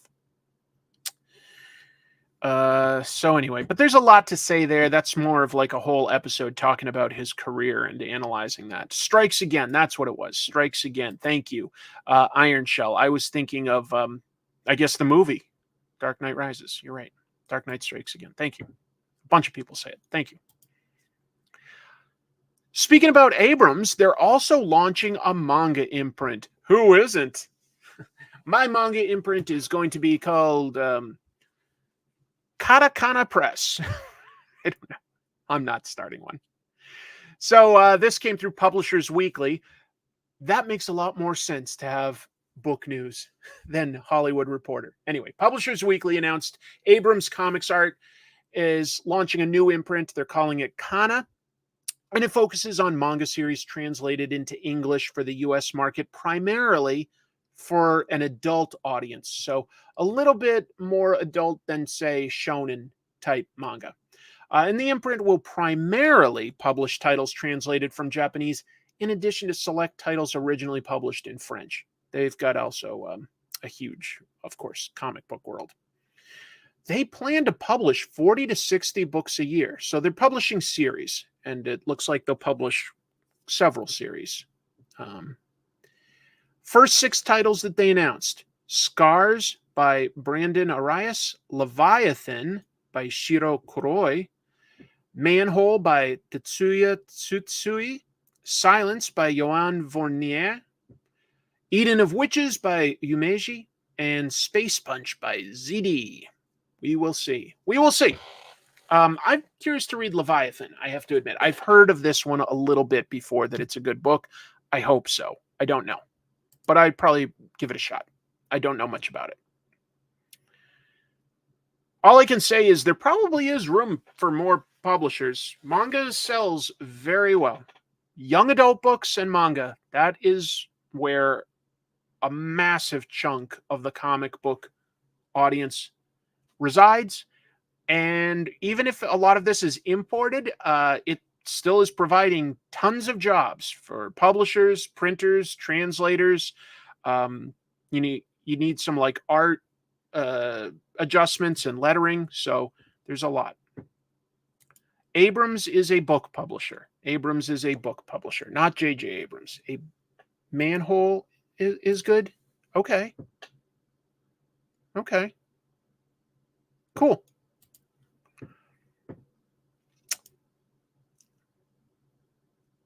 There's not a lot to say other than, hey, look, here's some artwork that Jim Lee shared.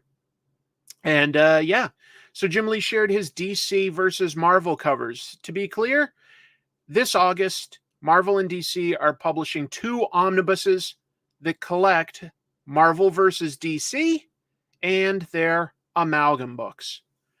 Minus one or two in amalgam. But yeah, so they're publishing a bunch of their previous stuff, and Jim Lee created some new art for it.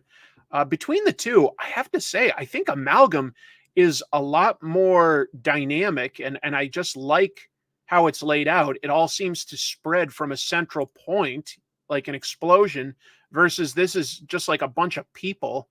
So I do like this one a little bit more if I'm making a direct comparison. But hey, Jim Lee artwork sells, makes sense. Yeah, exactly. Minus he who shall not be named. There is a writer who got himself in a lot of gross trouble, and his amalgam book is not included. But I think we can understand why. Desperation? I wouldn't say desperation. I'd say that like they see that there's money on the table, so why not take it? This is stuff they already did. They'll see how it sells, and if it sells well, maybe we'll get some new ideas from them. But yeah. Who? Oh, I thought I've talked about this before. Hold on. I'm trying to remember his full name. Let me see. Oh no, I hold on. I just confused it with a different writer.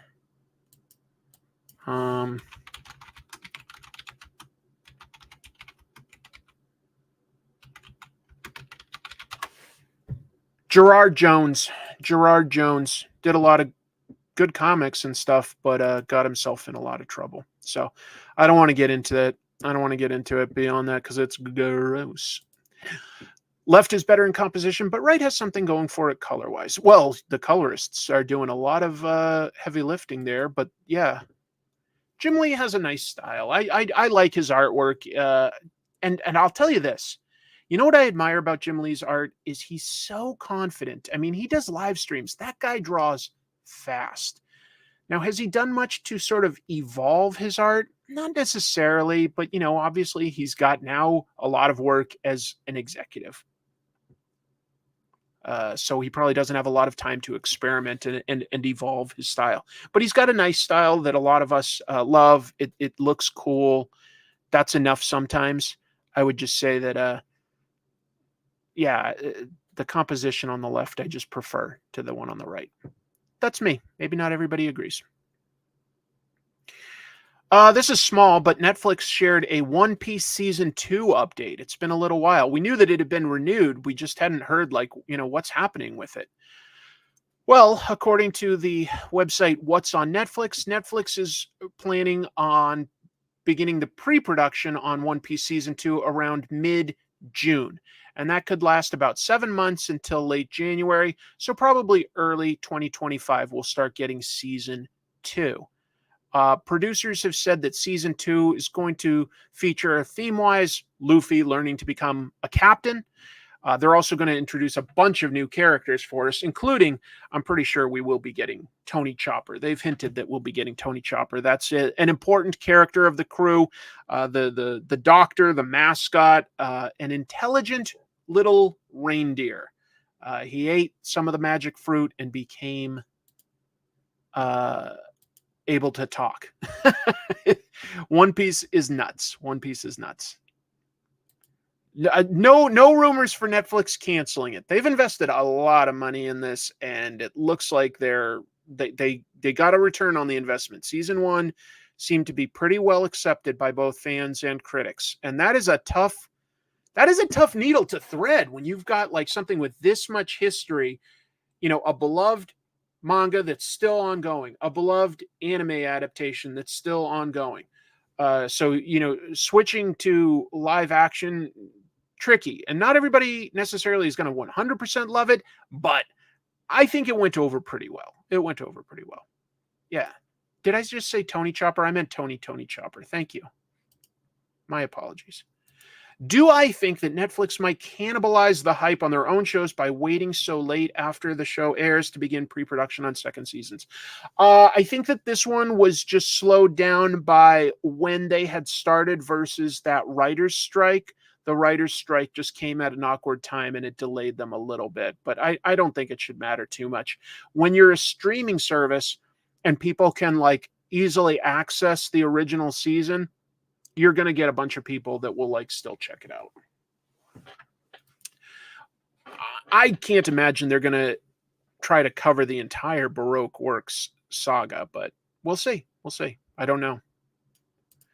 Netflix One Piece is only because of Oda. If news breaks that he left, you shouldn't watch the show.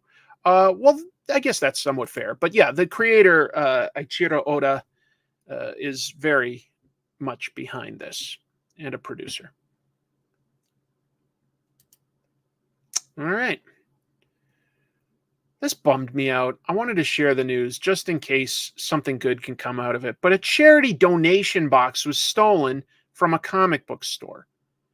Starfighter Comics, seen here, that's in Sioux City, Iowa.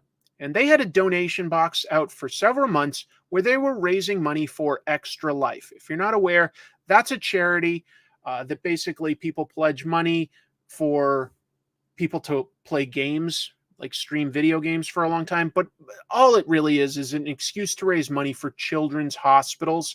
And it can always go to your local hospitals. So they were raising money for their local children hospitals. That is great. That's so nice. And they've been doing it for months. They had a box out during business hours. And last Friday, a man grabbed it, ran away. Owner tried to chase him down. Wasn't fast enough. Guy got away. Yeah, exactly. Don't worry. I'll cover it. I'll cover the losses.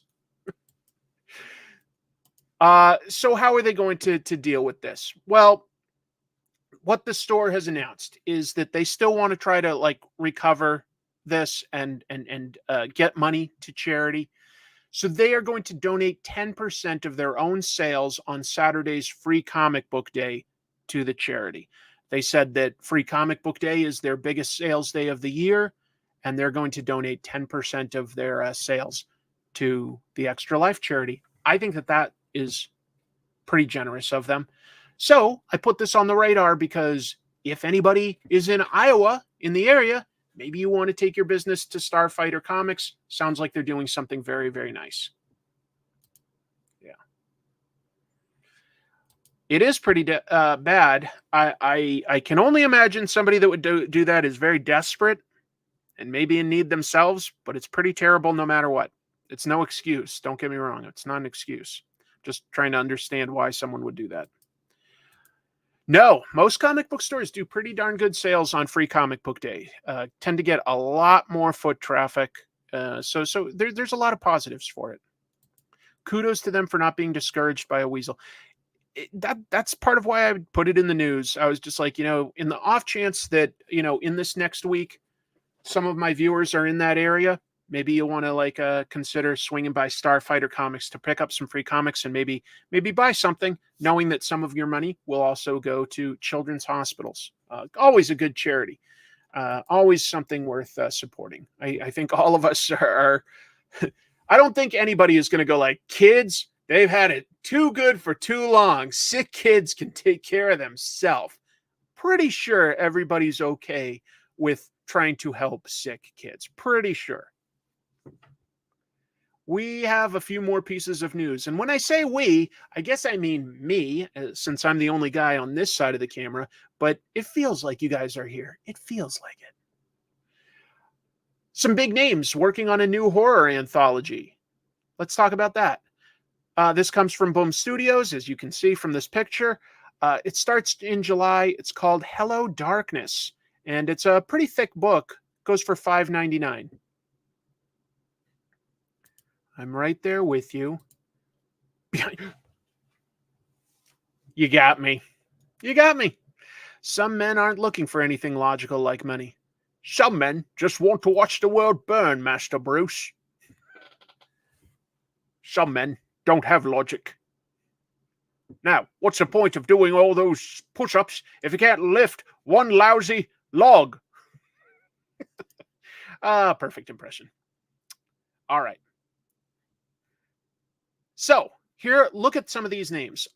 Garth Ennis, Becky Cloonan, James Tinian, Werther Della, Brian Azzarello, Vanessa Del Rey, John Arcudi, Ryan Sook, I love Ryan Sook, Cullen Bunn, Sass Milledge, Sarah Gailey, Liana Kangas, Marguerite Bennett, Michael Conrad, Martine Morazzo, Andy Lanning, Trevor Hairsine, Steve Orlando, Genevieve Valentine, Jude Ellison Doyle, Letitia Catanici, Sarah Anderson, Francesco Francavilla, R.L. Stein. Yes, the guy behind all those Goosebumps books and the Man-Thing comic that I did not appreciate.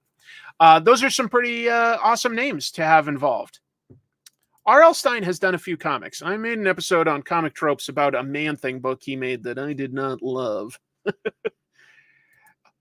I think it's at least double typical size. I think it's at least 48 pages, but I don't know for a fact. But yeah, a lot of creators on this anthology. I think good creators. The first four names on the list that I had, Ennis, Cloonan, Tynion, and Deladera, are going to be contributing serials that will run through the first months of the title. So ongoing stories as compared to just a one-off. Ennis and Cloonan, they're teaming up on a story called The War, which will appear in the first 7 issues. And Tynion and Werther Deladera, of course, they work on Something is Killing the Children. They're doing a 6-issue storyline that ties into Something is Killing the Children. So I think that will probably bring some people in, those names alone. And we'll be talking later tonight about the latest Something is Killing the Children short story. It's good. What a quality review. Quality review from a quality guy. That's my guarantee. The weekly Spinner Rack guarantee. Quality reviews from a quality guy. That's a lady. Callback. That's a callback. I'm going to teach you now about the rules of comedy. Yes, Garth Ennis once again on a war story. Exactly right. Something Else is Killing the Children. Now that would be a good sequel name. Something is Still Killing the Children. I know what killed the children last summer. I still know what killed the children. I also know what killed the children. That would be a great title. Feel free to reach out to me, James. Happy to help. Sam Raimi is on board to produce a TV show based on a popular webtoon. We all know Sam Raimi here, right? I mean, not just for things like Evil Dead, but because he does Doctor Strange, Spider-Man 1, 2, 3. I happen to like Sam Raimi a lot as a director. He's made a lot of good movies. Maybe not every single one, but come on, like Darkman, that's an awesome movie. I love all the Evil Dead movies. He's great. He's great. So he's going to be an executive producer on a TV adaptation of the goth horror comedy webtoon series, I'm the Grim Reaper. And that's been running on Webtoon since 2019. Also, just in case you aren't on Webtoon, Viz has published or is publishing a print version. The premise, I'm the Grim Reaper, centers on Scarlet, a young woman who wakes up in the 9th circle of hell with no idea how she got there. Satan offers to send Scarlet back to Earth if she'll work as his Reaper, but it doesn't take long for Scarlet to realize that Satan's offer is even worse than she feared. Yes, there's some similarities with the current book Grimm, but still. Oh, man, yes. The Quick and the Dead is an awesome, very fun Western. So campy. I love it. I love it. Yes, a lot of us have been there, woken up, had to become the Grim Reaper for a while. Yeah, it's good.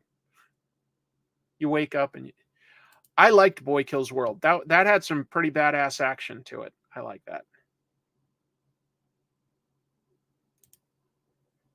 For a minute, I thought you meant you were going back to bed. Got it. You're saying from the character's point of view. I can figure out jokes. Could it be Satan? That was my perfect Dana Carvey impression. We'll wrap things up. 2 more pieces of news.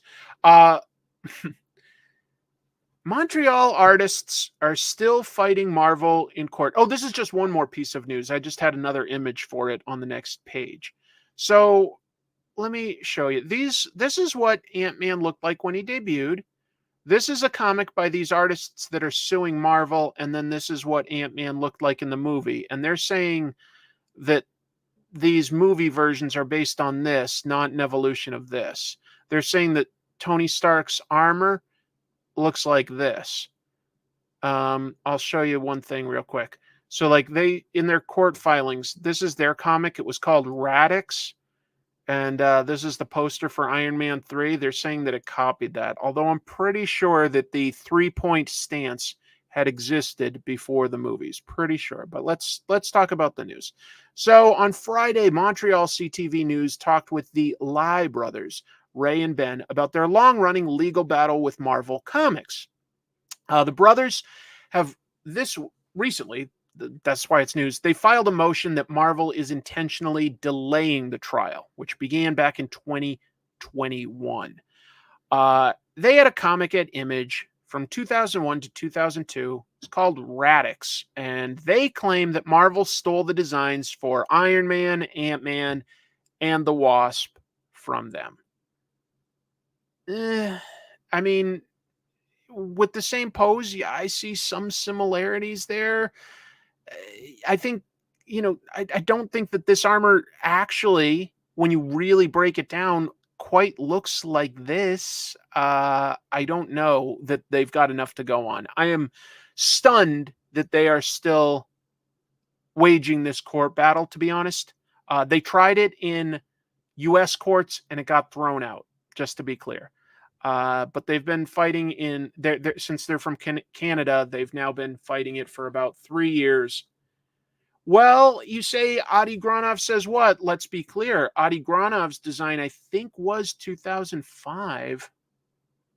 I think that was more like 2005. Before that, there was the Brian Hitch redesign of Iron Man for Ultimates, and I think that was the end of 2002 or somewhere in the middle of 2002. Doesn't matter if you haven't heard of it. You know, like if they made this comic, they do know people at Marvel, so I guess theoretically this is possible. I don't like being on the side of like going like, oh, I'll defend Marvel with every fiber of my being. They're a big company. They're fine. Whether they win or lose, I don't care. They're fine. And if they're stealing from like, you know, the little guy, that's horrible. You know, shame on them. I'll be honest though, when I've looked at the pictures of these guys, I just don't know that it's that similar. You know, Iron Man has had an evolution of his armor for so long, and I don't think that you can say that these things look exactly the same, and that this isn't just an evolution of Marvel's designs. You know, like I don't know. I think that they possibly see some big pockets. Maybe they believe it. Maybe they believe it. I'm not sure I believe it. That's my opinion. That's my opinion. I would love to support them if I thought that they were right. And maybe they are.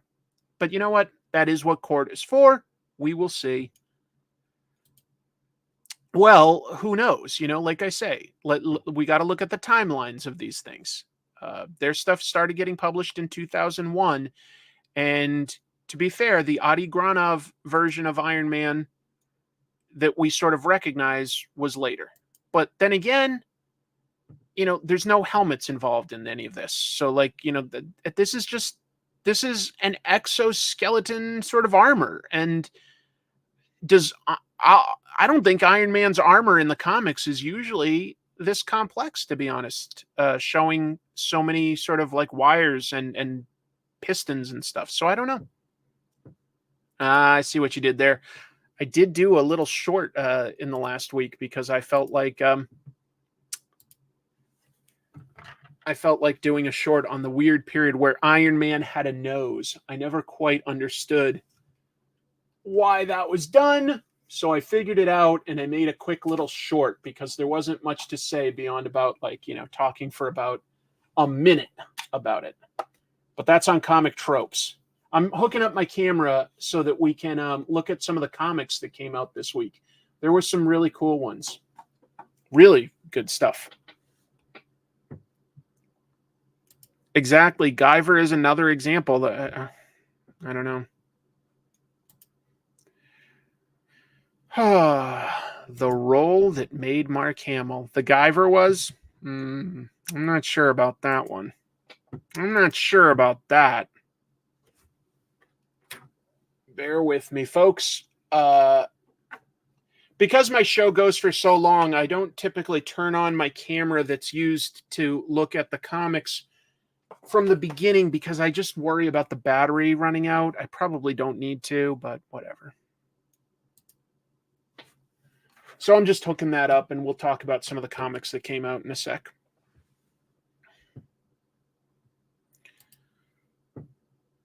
Yes, that's true. I did not have enough time to include that in my little video, but yes, the Iron Man Mego figure did have the nose.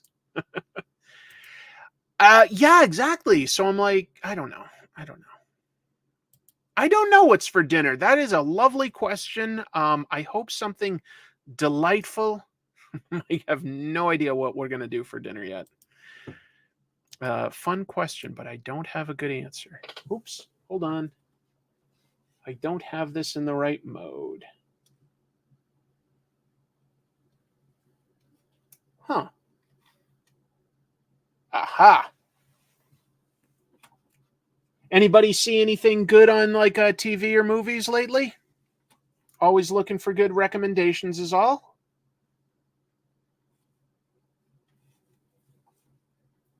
I'm just adjusting the focus on this stuff.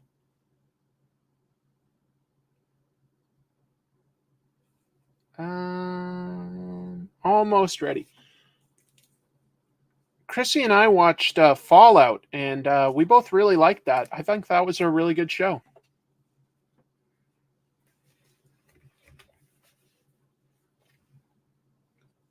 There we go. Nope. Yep.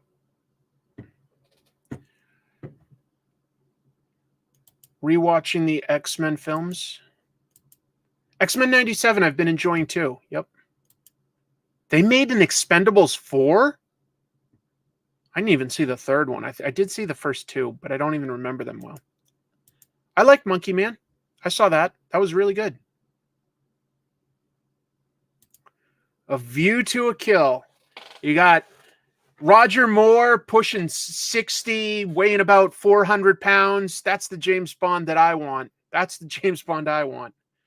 Oh, you watched Fallout 2? I'll talk to you later about it, Gene. That's awesome. Is Conan O'Brien Must Go up on Max? I'll watch that tonight. That's awesome. That's what I'll watch tonight. I love Conan. Love Conan. All right.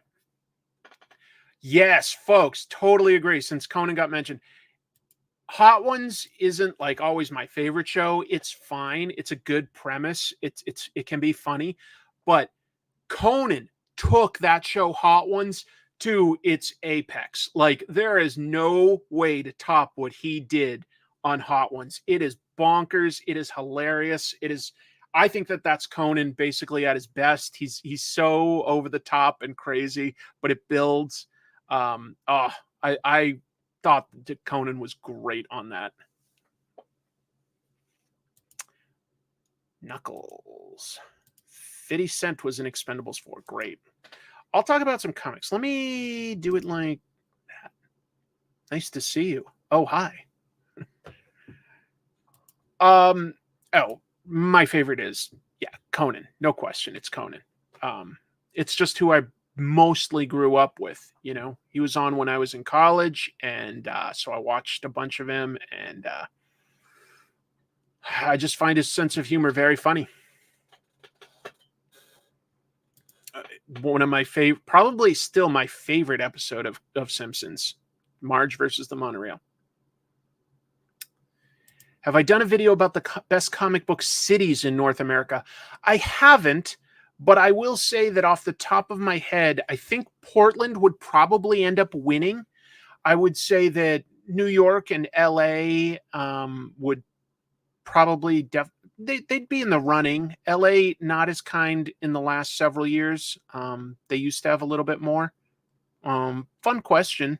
I don't know what I'd do for an episode necessarily, but Portland has a lot of comic book stores and a lot of comic book history. So I think Portland might win actually.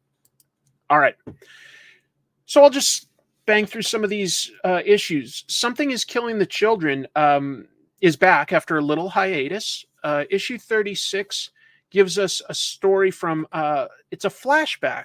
So we're seeing Erica Slaughter, Monster Hunter, in sort of a one-shot issue where the monster may not have been created from a child's imagination, as most monsters are, but possibly from a puppy's imagination. It's possible a puppy could have been so scared that it created a monster. So that's the premise here, with Erica working with like a dog and her baby to stop a great evil. Sort of a one shot. If you ever have been curious about is something killing the children for me, I think that this is starting an arc, but it's also a one and done story, and you get some pretty great Werther Dell'Edera art and a little bit of an insight into who Erica Slaughter is and what that world is. So this is a pretty good issue, and I like this series. I like Erica Slaughter. She's like a way more world weary and less sarcastic Buffy the Vampire Slayer. She still has an edge to her that reminds me a little of Buffy. No superpowers really though. So she's kind of she's always on the back foot when it comes to fighting monsters. Yes, she's fantastic at it, but she also doesn't have powers. So that's kind of nice. Oh yeah, if you liked Buffy, then you probably would like Something is Killing the Children, but she doesn't have that sort of ongoing group of friends helping her either. She, in fact, if anything, the people that trained her are kind of bad guys. They're not great. They don't care about collateral losses, essentially. No, I think you're right. That usually James Tynion is very clever about how much dialogue or narration there's going to be. He can let the artist tell a lot of the story. And so Werther Dell'Edera deserves a lot of credit for good pacing. There's always a creepy atmosphere. I wish that there was a little bit more detail for monster design, but Erica herself also just has a good design where you usually only see one of her eyes. She has her hair flopped over her head. When she's suited up for battle, she just wears a simple bandana that has teeth on it. It's a simple but iconic design. And I would recognize Erica in profile the way that Werther draws her. It's a good book. Yes, expressive is nice. Expressive, yeah. Mm-hmm. Dick Tracy, a Dick Tracy reboot finally came out, and there's some interesting stuff to say about it. Dick Tracy, I also made an episode on comic tropes. I guess there's a lot I've done on comic tropes. Dick Tracy is a lot more violent than most people think of. The earliest years of Dick Tracy, he almost always kills his enemy at the end.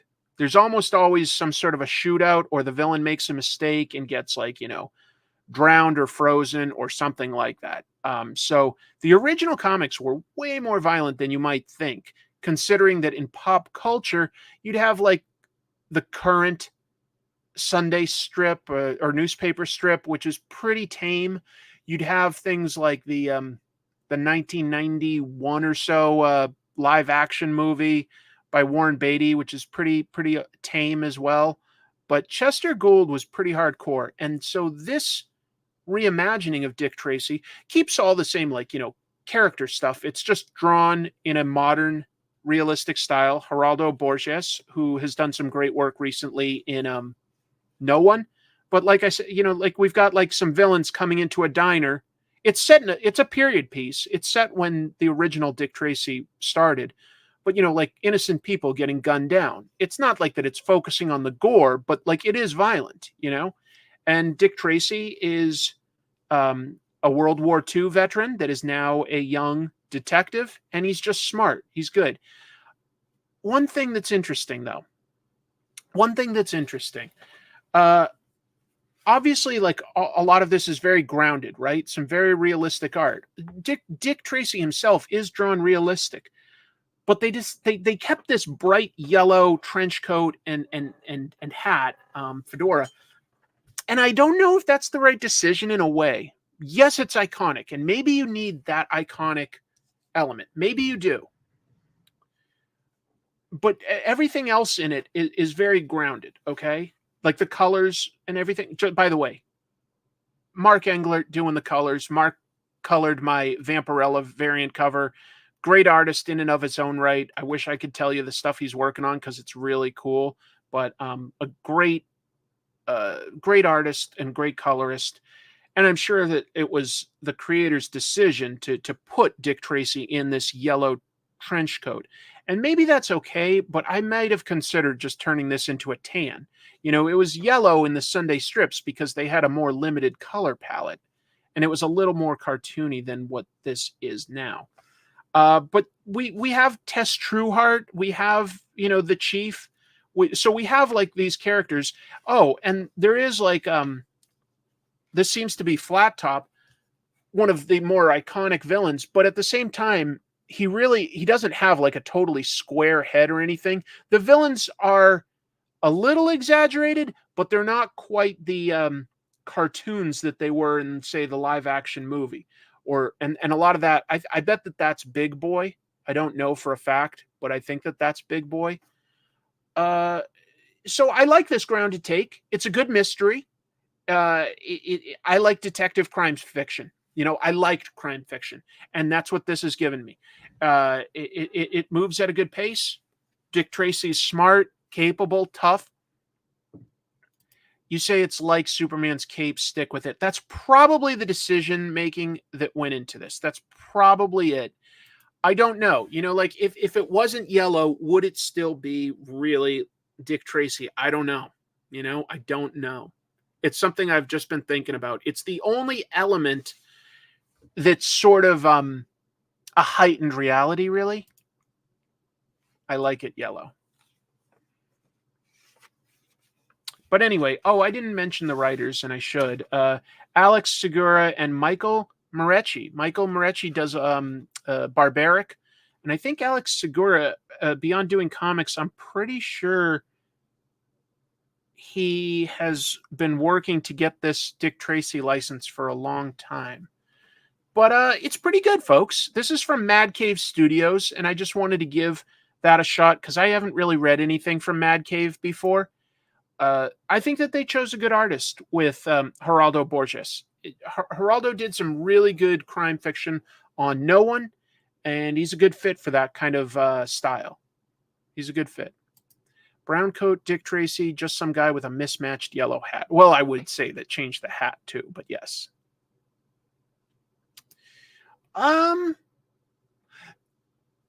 Maybe a little bit, yeah, but I would say it's closer to, it's just a modern interpretation of exactly what Dick Tracy really was back then. Dick Tracy was a hardcore comic series back in the day, stuff that would definitely not have been approved by the Comics Code. I mean, there are people getting bullets through their head and drowning and suffocating and getting tortured. Like the original Dick Tracy comics are crazy, folks. They're so violent. People don't remember that because by like say the 50s, he added like sci-fi elements and had like Dick Tracy Jr. meet like a Moon Girl and stuff like that. So yeah, it got weird, but it didn't start that way. This is more like, let's set it in the same period. Like this is like basically 40s city crime fiction, and we're going to treat it seriously. That's it. Dick Tracy's a badass, though. Here's another interesting book. Now, this is coming out through Image. It's called Drawing Blood, and it's created and co-written by Kevin Eastman. Kevin Eastman is one of the two co-creators of Ninja Turtles. The story is also written by David Avallone. Artwork by Ben Bishop, and it follows a guy who also created a really popular comic book. It was called the Radically Rearranged Ronin Ragdolls. But it's been a long time since he's worked in comics, and he's somehow like just trying to make ends meet by getting into selling some drugs. So it's a guy that's very much like Kevin Eastman in some regards, and in other regards it is not. But it does definitely take from what Kevin Eastman knows. Here's a flashback of when the main character, whose last name is Bookman and he goes by Books, he went to a comic convention and met a sort of jaded artist that's a little older than him. And I think that those are the two guys that will eventually create the Ronin Ragdolls. So it deals with, just some of the unique stresses that an artist and a creator has, the business side of it, the personal side of it with the people you work with, Hollywood side, past relationships, but it ultimately is like a guy who's fallen on some hard luck and is involved with I want to say the Lithuanian mob. It's interesting, and yeah, does the character look a little bit like a young Kevin Eastman? Yeah, it does a little bit. There's a meta level to this, but you don't need to know that. But if you do know what like Kevin Eastman's history is with the Ninja Turtles, you can just see that a lot of that informs who this character is. It's on the to-do pile. I liked it quite a bit. It was a fast read. Rare case where the cover looks amateurish and the interior is an improvement. Arguable. It depends on what you think of. I happen to like Kevin Eastman's art, but I also grew up with it. Okay, so I like his Ninja Turtles artwork, and he did the cover here. Ben Bishop does the interiors. Ben Bishop recently did the Last Ronin stuff, so there's a connection there as well. Even if this doesn't look like a modern cover, though, it's not really meant to be. It's meant to be more evocative of the stuff from the mid 80s that was like kind of indie. You think he looks like Charles Bronson? Well, maybe a little bit. He's definitely a little tougher and than Kevin Eastman, I guess. But yeah, looks like Caliber Press. I like the markers cover, makes it feel very indie. And I mean, it is indie. It's creator owned, and it's again, like we talked about some of this stuff earlier, the stories of comic book creators behind the scenes. Totally fictional, not like indicative of the average comic book artist, but the backstory is. All of the backstory is informed by real stuff, like the business side of creating a character that's bigger than you thought it would be, selling it to a company, seeing it merchandised everywhere in your life. Those are interesting things to just sort of surround the character with. It's an interesting world that they've built around this character. I would call this, this is not an all ages superhero book. It's got sex and violence. It's definitely for a slightly more adult audience. Okay, it is. But I'm going to be reading more of this because I find the character and the history interesting. Yeah, comics mixed with crime fiction. I think it's interesting. I think it's really cool. Not everybody's going to think it's cool. I think it's cool. I want to see more about the Ronin ragdolls and what they were, and see if any of that's like sort of parodied. But it's a good book. It's different. It's different. What else? Oh, this was great. Skybound has teamed up with Universal to sort of remix the ideas for their monsters. As in, this isn't adapting the original Dracula book, for instance, in their Dracula book. It's adapting the characters and looks, the visuals and stuff from the Universal movies. And this is something set in the modern day that still involves the creature from the Black Lagoon. Artwork by good friend of mine, so I am biased here, okay? I'm going to throw that out here that you can just say Chris is too biased. My friend Matt Roberts drew this. And I think Matt's a heck of an artist. Really, really good. I love the creature too. It is such a great design. And I think Matt captures it without, losing any of the sort of like, there's emotion and gesture and stuff to it. It can probably be a little bit more expressive in that regard than the suit ever allowed it to be.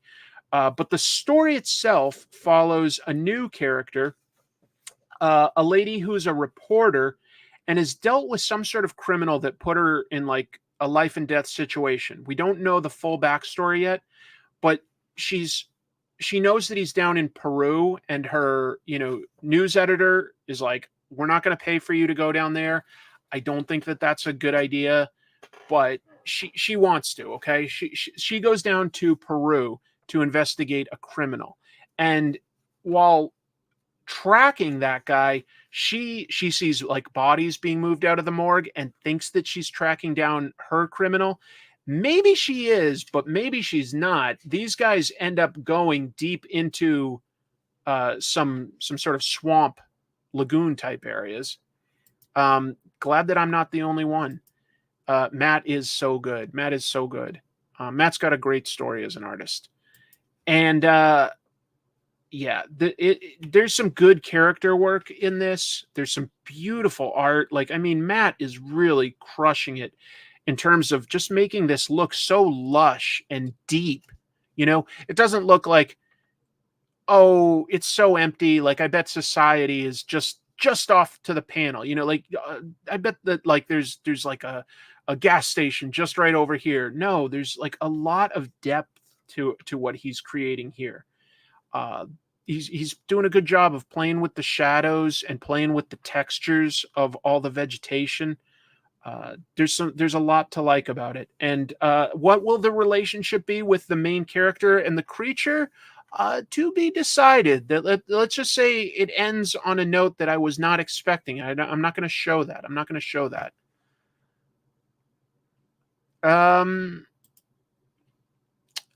I don't. Let me remember where the original creature was. I think it was in South America. I believe it was set in South America. I'll look it up real quick. Creature from the Black Lagoon. That was 1954. Black and white, but 3D. Just the coolest character design out of all the Universal monsters. Yeah, they were in the Amazon rainforest. Yep. It was down in Brazil, to be clear, and this is Peru, but it's still South America. Yeah, the original, I thought that the original was down in South America.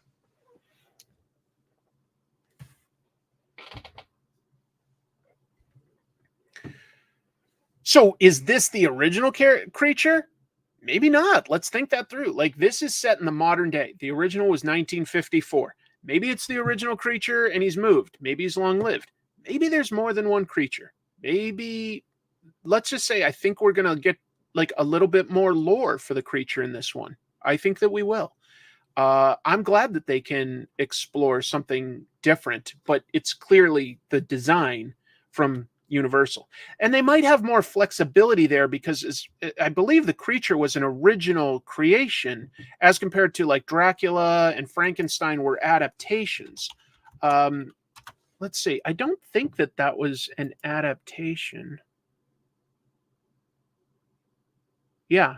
No, it wasn't taken from a book. So this might have more flexibility there in terms of what they can explore. It's his cousin. It's his roommate's stepmother. Anyway. And I mean, look, is the draw the creature? Absolutely it is. But the creature isn't the same character as, say, Dracula that can go around talking. So, you know, you really have to build an interesting main character. And this burnt out reporter, she's interesting. I will say that. I really like the work that she puts in to investigate all the different people that she talks to. A local pharmacist, the morgue attendant, all sorts of interesting people that she's doing work. You know, she's doing footwork to figure this out. And she's got her trauma, but she's confronting it. And it's interesting. I do like her. Original creature technically turned to a human hybrid in the movies. Fair. Totally fair. Love that the cover shows beneath water surface as well. I mean, that's what it's all about, right? What's just below the surface. And I think that there's a theme there with the character. What's going on beneath the surface of her? She's got trauma that she's not fully admitting to, and that's what's below the surface for her. So, yeah, I've been doing a bunch of recommends this week, but I tend to pick up stuff I'm interested in. Hopefully the little bits I'm telling you interest you. I think that this cover is really good, by the way. I just like the color is good too. The color's great. Feral. What a creepy story, despite how cute these cats look on the front. Yeah, Trish Forstner draws these characters like some Don Bluth animated characters, but this is a scary story of house cats that are now trapped outside with a rabies virus running rampant among the wildlife. So these cats do not really know how to deal with the outside world in general. And then you've basically got a zombie story on top of it. It's a great premise. They're just trying to find their way home. They're coming across all sorts of interesting creatures, some helpful, some not. It looks great. It reads great. Yeah. Crazy stuff happening with this. And one of the cats, the youngest one, Lord, has been declawed, which makes it really tough for him to keep up. Yeah. And don't worry, the owners didn't do that lightly. The other two cats were not declawed. Lord was problematic, and the daughter in the family was like, we can't do it, but the dad did it. But that's a fact. There are cats out there that have been declawed. If you let them outside, they're going to be pretty damn vulnerable. Now all they could do is bite. Duke is in that pile. I have stuff to say about Duke. Issue 1 announced for a third printing. Their previous book, Stray Dogs, did very well. This is just as good. It's a totally different premise. Stray Dogs was about dogs trying to investigate a murder, but their short-term memories make that very difficult. It's very hard for them to hold on to short-term memories just by their nature. This is about house cats dealing with a scary outside world and treating rabies like a zombie world. It's great. It's so good. Yeah. Hey, let's give Beasts of Burden credit. Beasts of Burden is a great animal book. I like it a lot. I like it a lot. Jill Thompson and Evan Dorkin, great book. Yeah, very expressive. So I think that's why there's two reasons why the cartooniness in this does not bother me. One is the expressiveness, and the second is it does contrast very well with a horror story, because there's something very scary about seeing these cute animals dealing with scary animals. It's scarier than what you would see in, say, a Disney movie, in my opinion. Don't miss out on this. Feral is good. And yeah, just pick up the reprint if that, like, whatever you can find. Pick it up. It's good, folks. It's real good. Let's talk about Duke.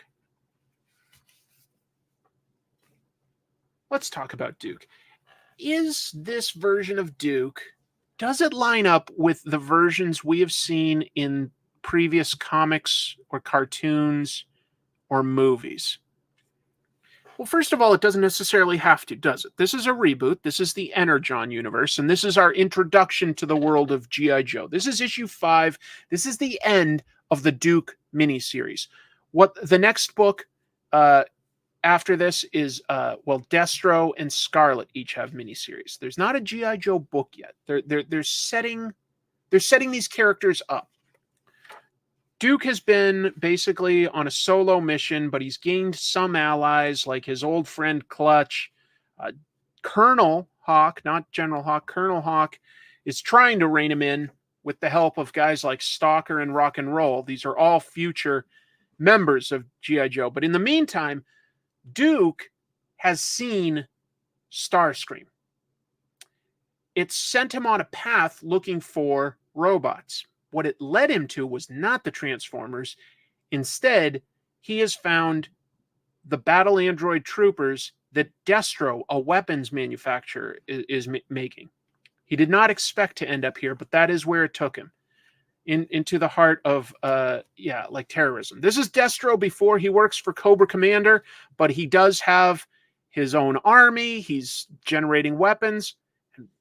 Destro's very much in keeping with the Destro of the comics. You know, he's like, who wins in war? It's not one side or the other. It's the guy that sells them all the guns and the weapons.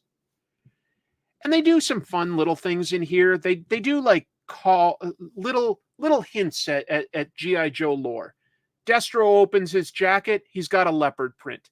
That's a reference to whether you want to call it Pimp Daddy Destro or Prophet Director Destro, there has been a Destro action figure with a leopard print suit, but they're making it much more subtle here. There's a reference to it.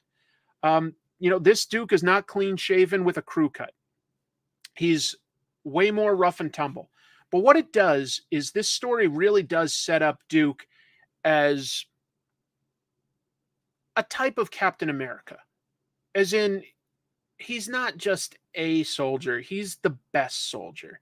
And he's the best not just for physical abilities, but for tactical abilities as well. He's investigating something, and he gets in way over his head, but he doesn't give up.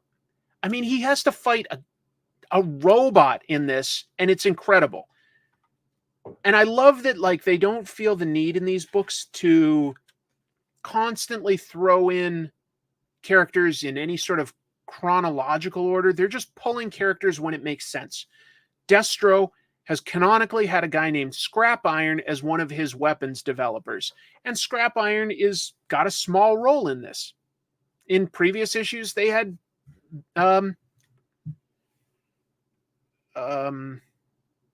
Major Blood have a small role. But look at the art, folks. Tom Riley is crushing it here.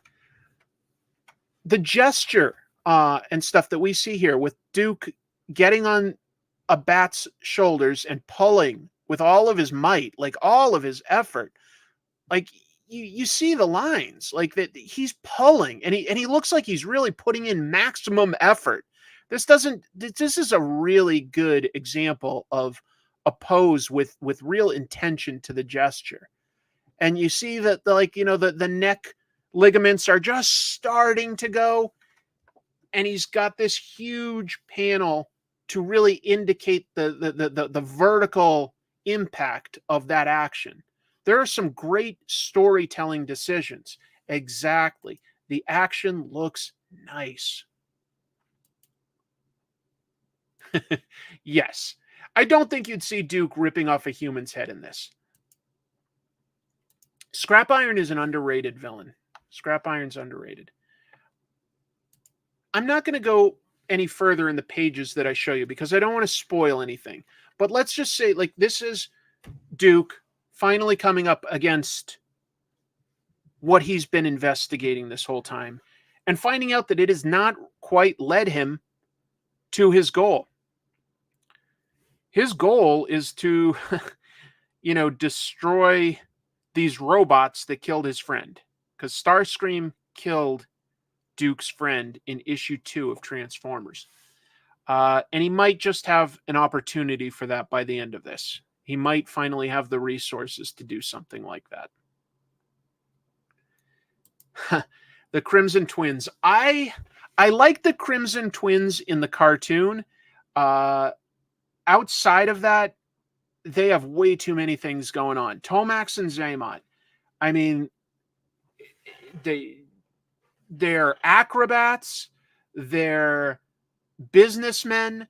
They lead the Crimson Guard soldiers. They feel each other's pain psychically. There's way too many gimmicks with the Crimson Guards. I would have just kept it as some twins that ran the business front for Cobra, if anything. But anyway. I like it quite a bit. I think that the Energon universe is very promising. I wouldn't quite say that it's my favorite version of G.I. Joe. That, my heart will always go to Larry Hama's ongoing series. But I have that. And I have enough love in my heart that I'm open to another G.I. Joe. And I like this modern take on it. They've done some interesting things with characters like Baroness. They've made them feel like they definitely fit in the modern real world with a real job and a real purpose and a real perspective on things that are happening now. And then they also have, foibles and stuff. And they're doing a few things differently. The Cobra Commander of these comics is a pretty capable scientist. And I think that gives him a really interesting skill set to build from. I'm in an open relationship with G.I. Joe. I always felt that the twins were underdeveloped for their true purpose. The Crimson Guard could be real scary if done right. The Crimson Guard is always presented in the toys as the elite Cobra soldiers. We don't really ever see that in the cartoon. In the comics, Larry Hama used it to say that, like, beyond just being soldiers, they also do things like they slip into society and jobs as like bankers and lawyers, and they take their families with them. That they did a good job there, but the Crimson Guard could be more developed. Anyway, we're going down a rabbit hole. Not everybody cares about deep Cobra lore and G.I. Joe lore, but I will say, if you've never read it before, you can jump into Duke and you are fine. 5 issues of just a great action adventure series with some incredible art, really, really some of the best out there right now, and a little bit of sci-fi. A little bit. Anyway, I do recommend it. It'll depend on who they hire, whether I have any hopes for the Transformers G.I. Joe movie. Could be fun, could be pointless. I don't know. Yeah, it's very accessible. Probably won't make a Cobra lore video since there's so many G.I. Joe channels out there, but it is something I enjoy. I like G.I. Joe a lot. I like it a lot. Oh, you know, that's not something I read, but I love Tom Riley's art in this. I have seen some of his other stuff, but I didn't read his Thing miniseries, so thanks for the heads up. That's something I'll try to keep my eye open for. Hard to imagine him speaking with a Scottish accent. Well, that's up to us, right, to fill in those gaps. They didn't even bother trying to give him a Scottish accent in the original cartoon, although he has a memorable voice. But I think that G.I. Joe Retaliation, he has a good Scottish accent. What else can I talk about? I have very little to say about Superior Spider-Man other than it's fun. Dan Slott, Christos Gage, Mark Bagley.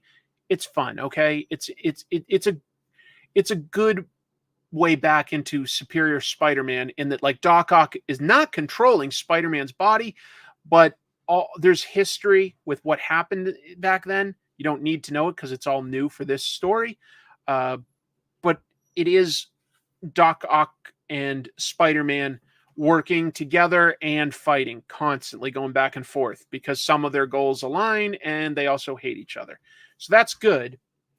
But the one I'll talk about a little bit more is Ultimate Spider-Man issue 4. Now, this had a fill-in artist. What's his name? Hold on. Where was it? Is it at the very back? No. David Messina. Now, David Messina is a fine artist, but I will admit that originally a big part of why I decided to even try this was I do like Marco Cicchetto's artwork. And he did the cover here. That's why I'm showing that. It brings up an interesting question that I'll open up. When you've got serialized superhero comics that are going to keep ongoing, as compared to a creator-owned type book, would you prefer to wait a few months here and there, like a little hiatus for the regular artist to constantly draw it, or would you prefer for the story to stay fresh in your mind by coming out regularly with the occasional fill-in artist so that the regular artist can catch up and get that break?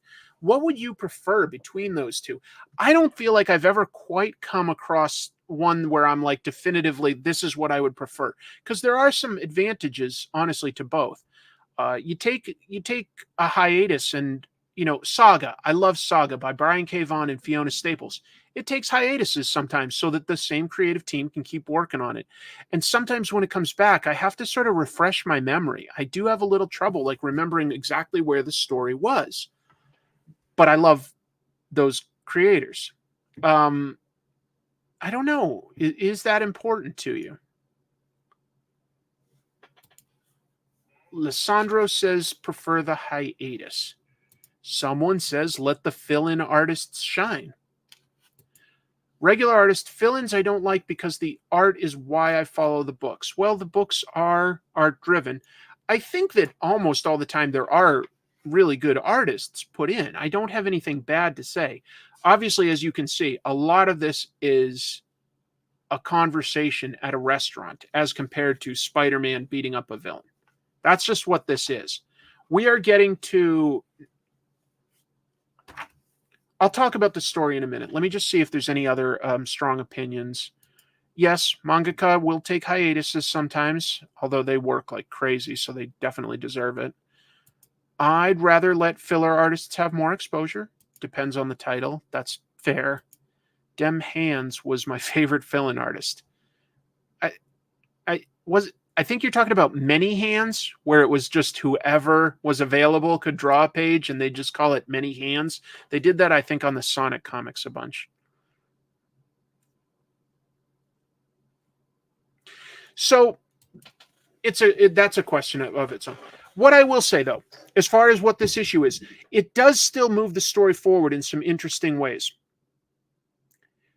In this Ultimate universe, Peter Parker's married with Mary Jane, has 2 kids. He is only just meeting Harry Osborn. They weren't childhood friends in this reality. And Harry Osborn is married to Gwen Stacy.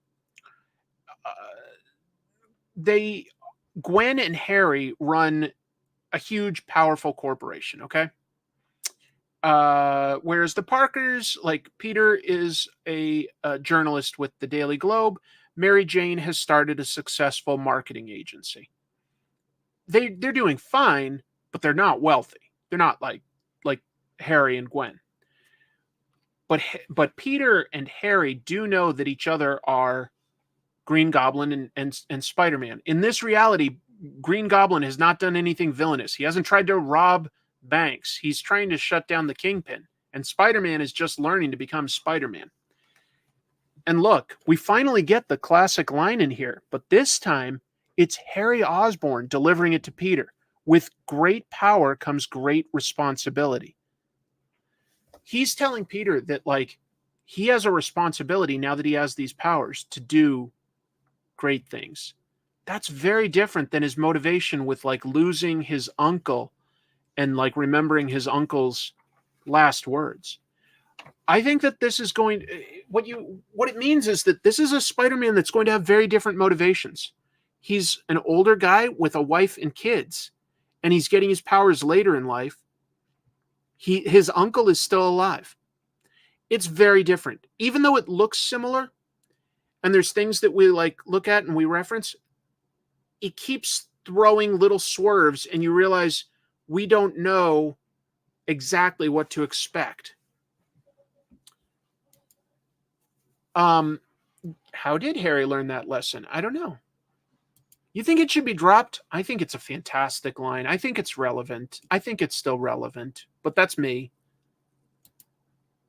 I like the 90s dad version of Peter in the Mayday comics. But that was still in this, based on the 616. It is weird. It is weird. I'm kind of okay with it being weird. I'm kind of okay because I don't know exactly what to expect out of this book. And for now, I like that. Now, I do want to see some more Spider-Man action still. That's something I still want in a Spider-Man comic. But I would like to see further unexpected stuff. If in 2 issues, Harry Osborn's Green Goblin becomes the villain, I'm like, okay, that felt like a long drawn-out way to get to somewhere where we could have guessed. I'd rather have them explore something different, but we will see. If they could have an ongoing dynamic as fellow crime fighters that have very different points of view, but try to still stay friends, that could be interesting. That could be very interesting to me. Yeah, we don't know these characters, even though they look like characters we know and they have the names we recognize. What I'm slowly realizing is it's not all the same. And I'm curious to see where it goes, at least for a while. For now, I'm enjoying it. If it becomes eventually the same sort of thing that we see every week with, Spider-Man just suiting up and fighting Vulture and Mysterio and stuff like that, I can get that in the 616. So give me something different if it's going to be Ultimate Spider-Man. Keep surprising me. Keep surprising me. That's what I want. And Messina was fine. I do prefer Marco Cicchetto. That was a big draw for me. But there have been some good fill-in artists on other books lately, so I'm still not decided ultimately on that. I hadn't heard that it's only 12 issues. Maybe the Ultimate Universe is an experiment and they just haven't planned past 12 issues, but I don't know. I haven't heard anything about the 12 issue limit. I haven't heard anything about that.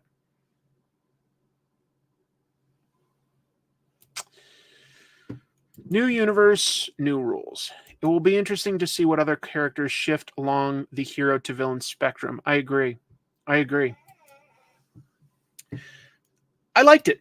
It was a fun week for reading comics, that's for sure. Out of this, maybe I should see what do I recommend the strongest.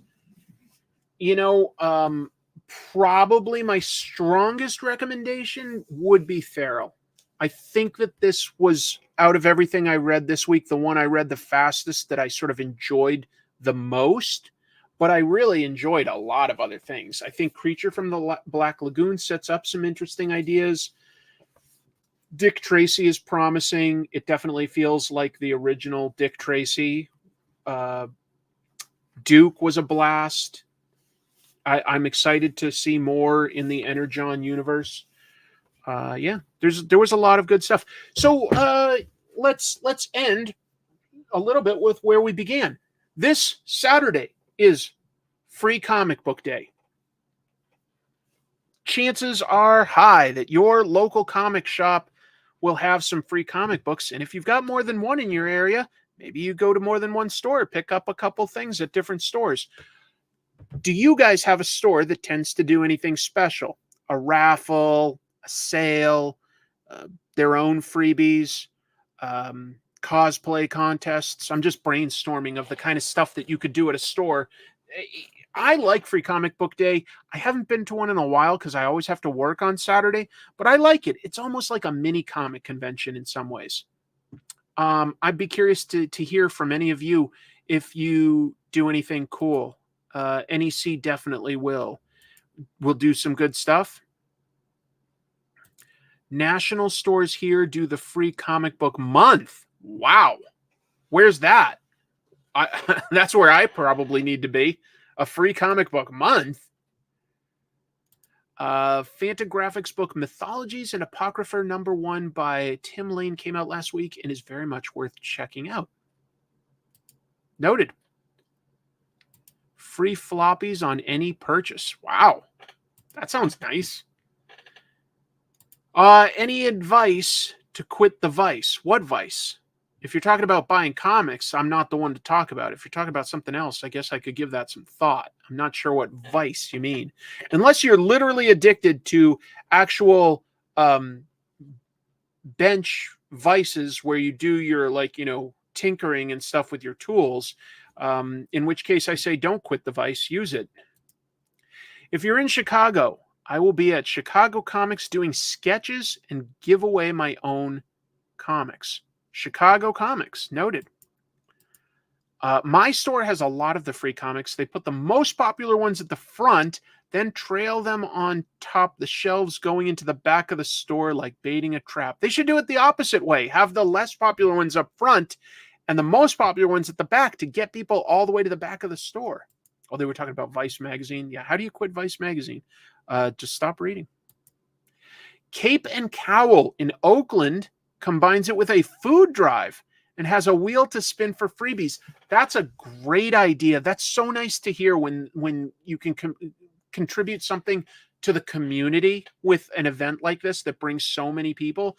And I love the spinning wheel. I'm a sucker for spinning a wheel and winning a prize. I'm a sucker for that. YouTube didn't send you a notification. Did you hit the little bell that's beside the subscribe button? Sometimes you have to do that to get the heads up. I was just seeing if anybody else had anything interesting to say about their local store. The local ones for me in the Tacoma, Washington area would be Stargazer Comics and Atomic Comics. Pretty sure both of them have sales, raffle giveaways, and cosplay. Pretty sure. I wish I could go, but I have to work. NEC brings in Tick comic artists. That's so cool. That's so cool. All three of my stores do different things. One also has free comics year-round. That's an interesting move. I wonder if it continues to help bring in people or if it becomes less special by any chance. The only international local comic shop around here will have a meet and greet with Pharaoh Pei, TMNT artist. Awesome. Oh, I know that Jim Zub, writer of the current great Conan comic, is doing free comic book day at an American comic book store in Japan. Let me just see. Jim Zub, Japan. Anybody? Because I think I have a few viewers there. Where is he doing his free comic book day? Amekami, I believe. Where's that one? Amekami, Japan. I think it's in Tokyo. Anyway, you can look that up on Jim Zub's social media. But congrats, Jim, on getting to do that. That would be awesome. That would be so fun to experience it. Well, a store that sells American comics. There's a few. I've seen a few when I've been to Japan the last time. I came across two anyway that specialized in American comic books. So they're going to cost a little bit more, but they had a good selection from both like current stuff, variant covers. What do you call them? Trade paperbacks. Yeah. Two of your stores have sales. Two others have guest signings. Guest signing, I think, is a good, fun idea. Waiting for the first comic book store to be opened in my country. Well, there's a business. You should do it. I didn't know I needed a bearded Peter this much. I think it's a modern look. I think that, like, you know, people are trying to look like me these days. So, yeah. Oslo, Norway, American comics. No, I think it's here. I'll type it. Hold on. What did I just say it was? I already forgot. Yeah, just here. I'll type it in and highlight it. That's I believe the store that Jim's going to be at. Oh, thanks for asking. Well, haha. I am wearing my Trash Movie Bonanza shirt. Yes, I think that we may have an episode up on this channel, the next Trash Movie Bonanza, as early as potentially Friday. I can't promise that because I'm not the one editing it. Jamie is hard at work on it, though. Jim and I did record a new episode, so I think it'll be a really interesting one. More than funny, just like an interesting one. We got into some like really good conversations about the two movies we selected. I guess that should do it for tonight because this has been almost 3 hours. So I'm just like, my back's starting to hurt from sitting here so long. I think I better wrap it up. I'm going to get something to eat. I don't know what, but I am very hungry. So I'll go do that. And I am working on the next comic tropes if people are curious. I'll just tell you the next one I'm doing, I'm talking about what is it called? Sins of the Past, the Spider-Man story. It's a bad one, folks. It's not a good one, but I am looking forward to sharing it with you. So hard to work on that. I hope we can get it done this weekend.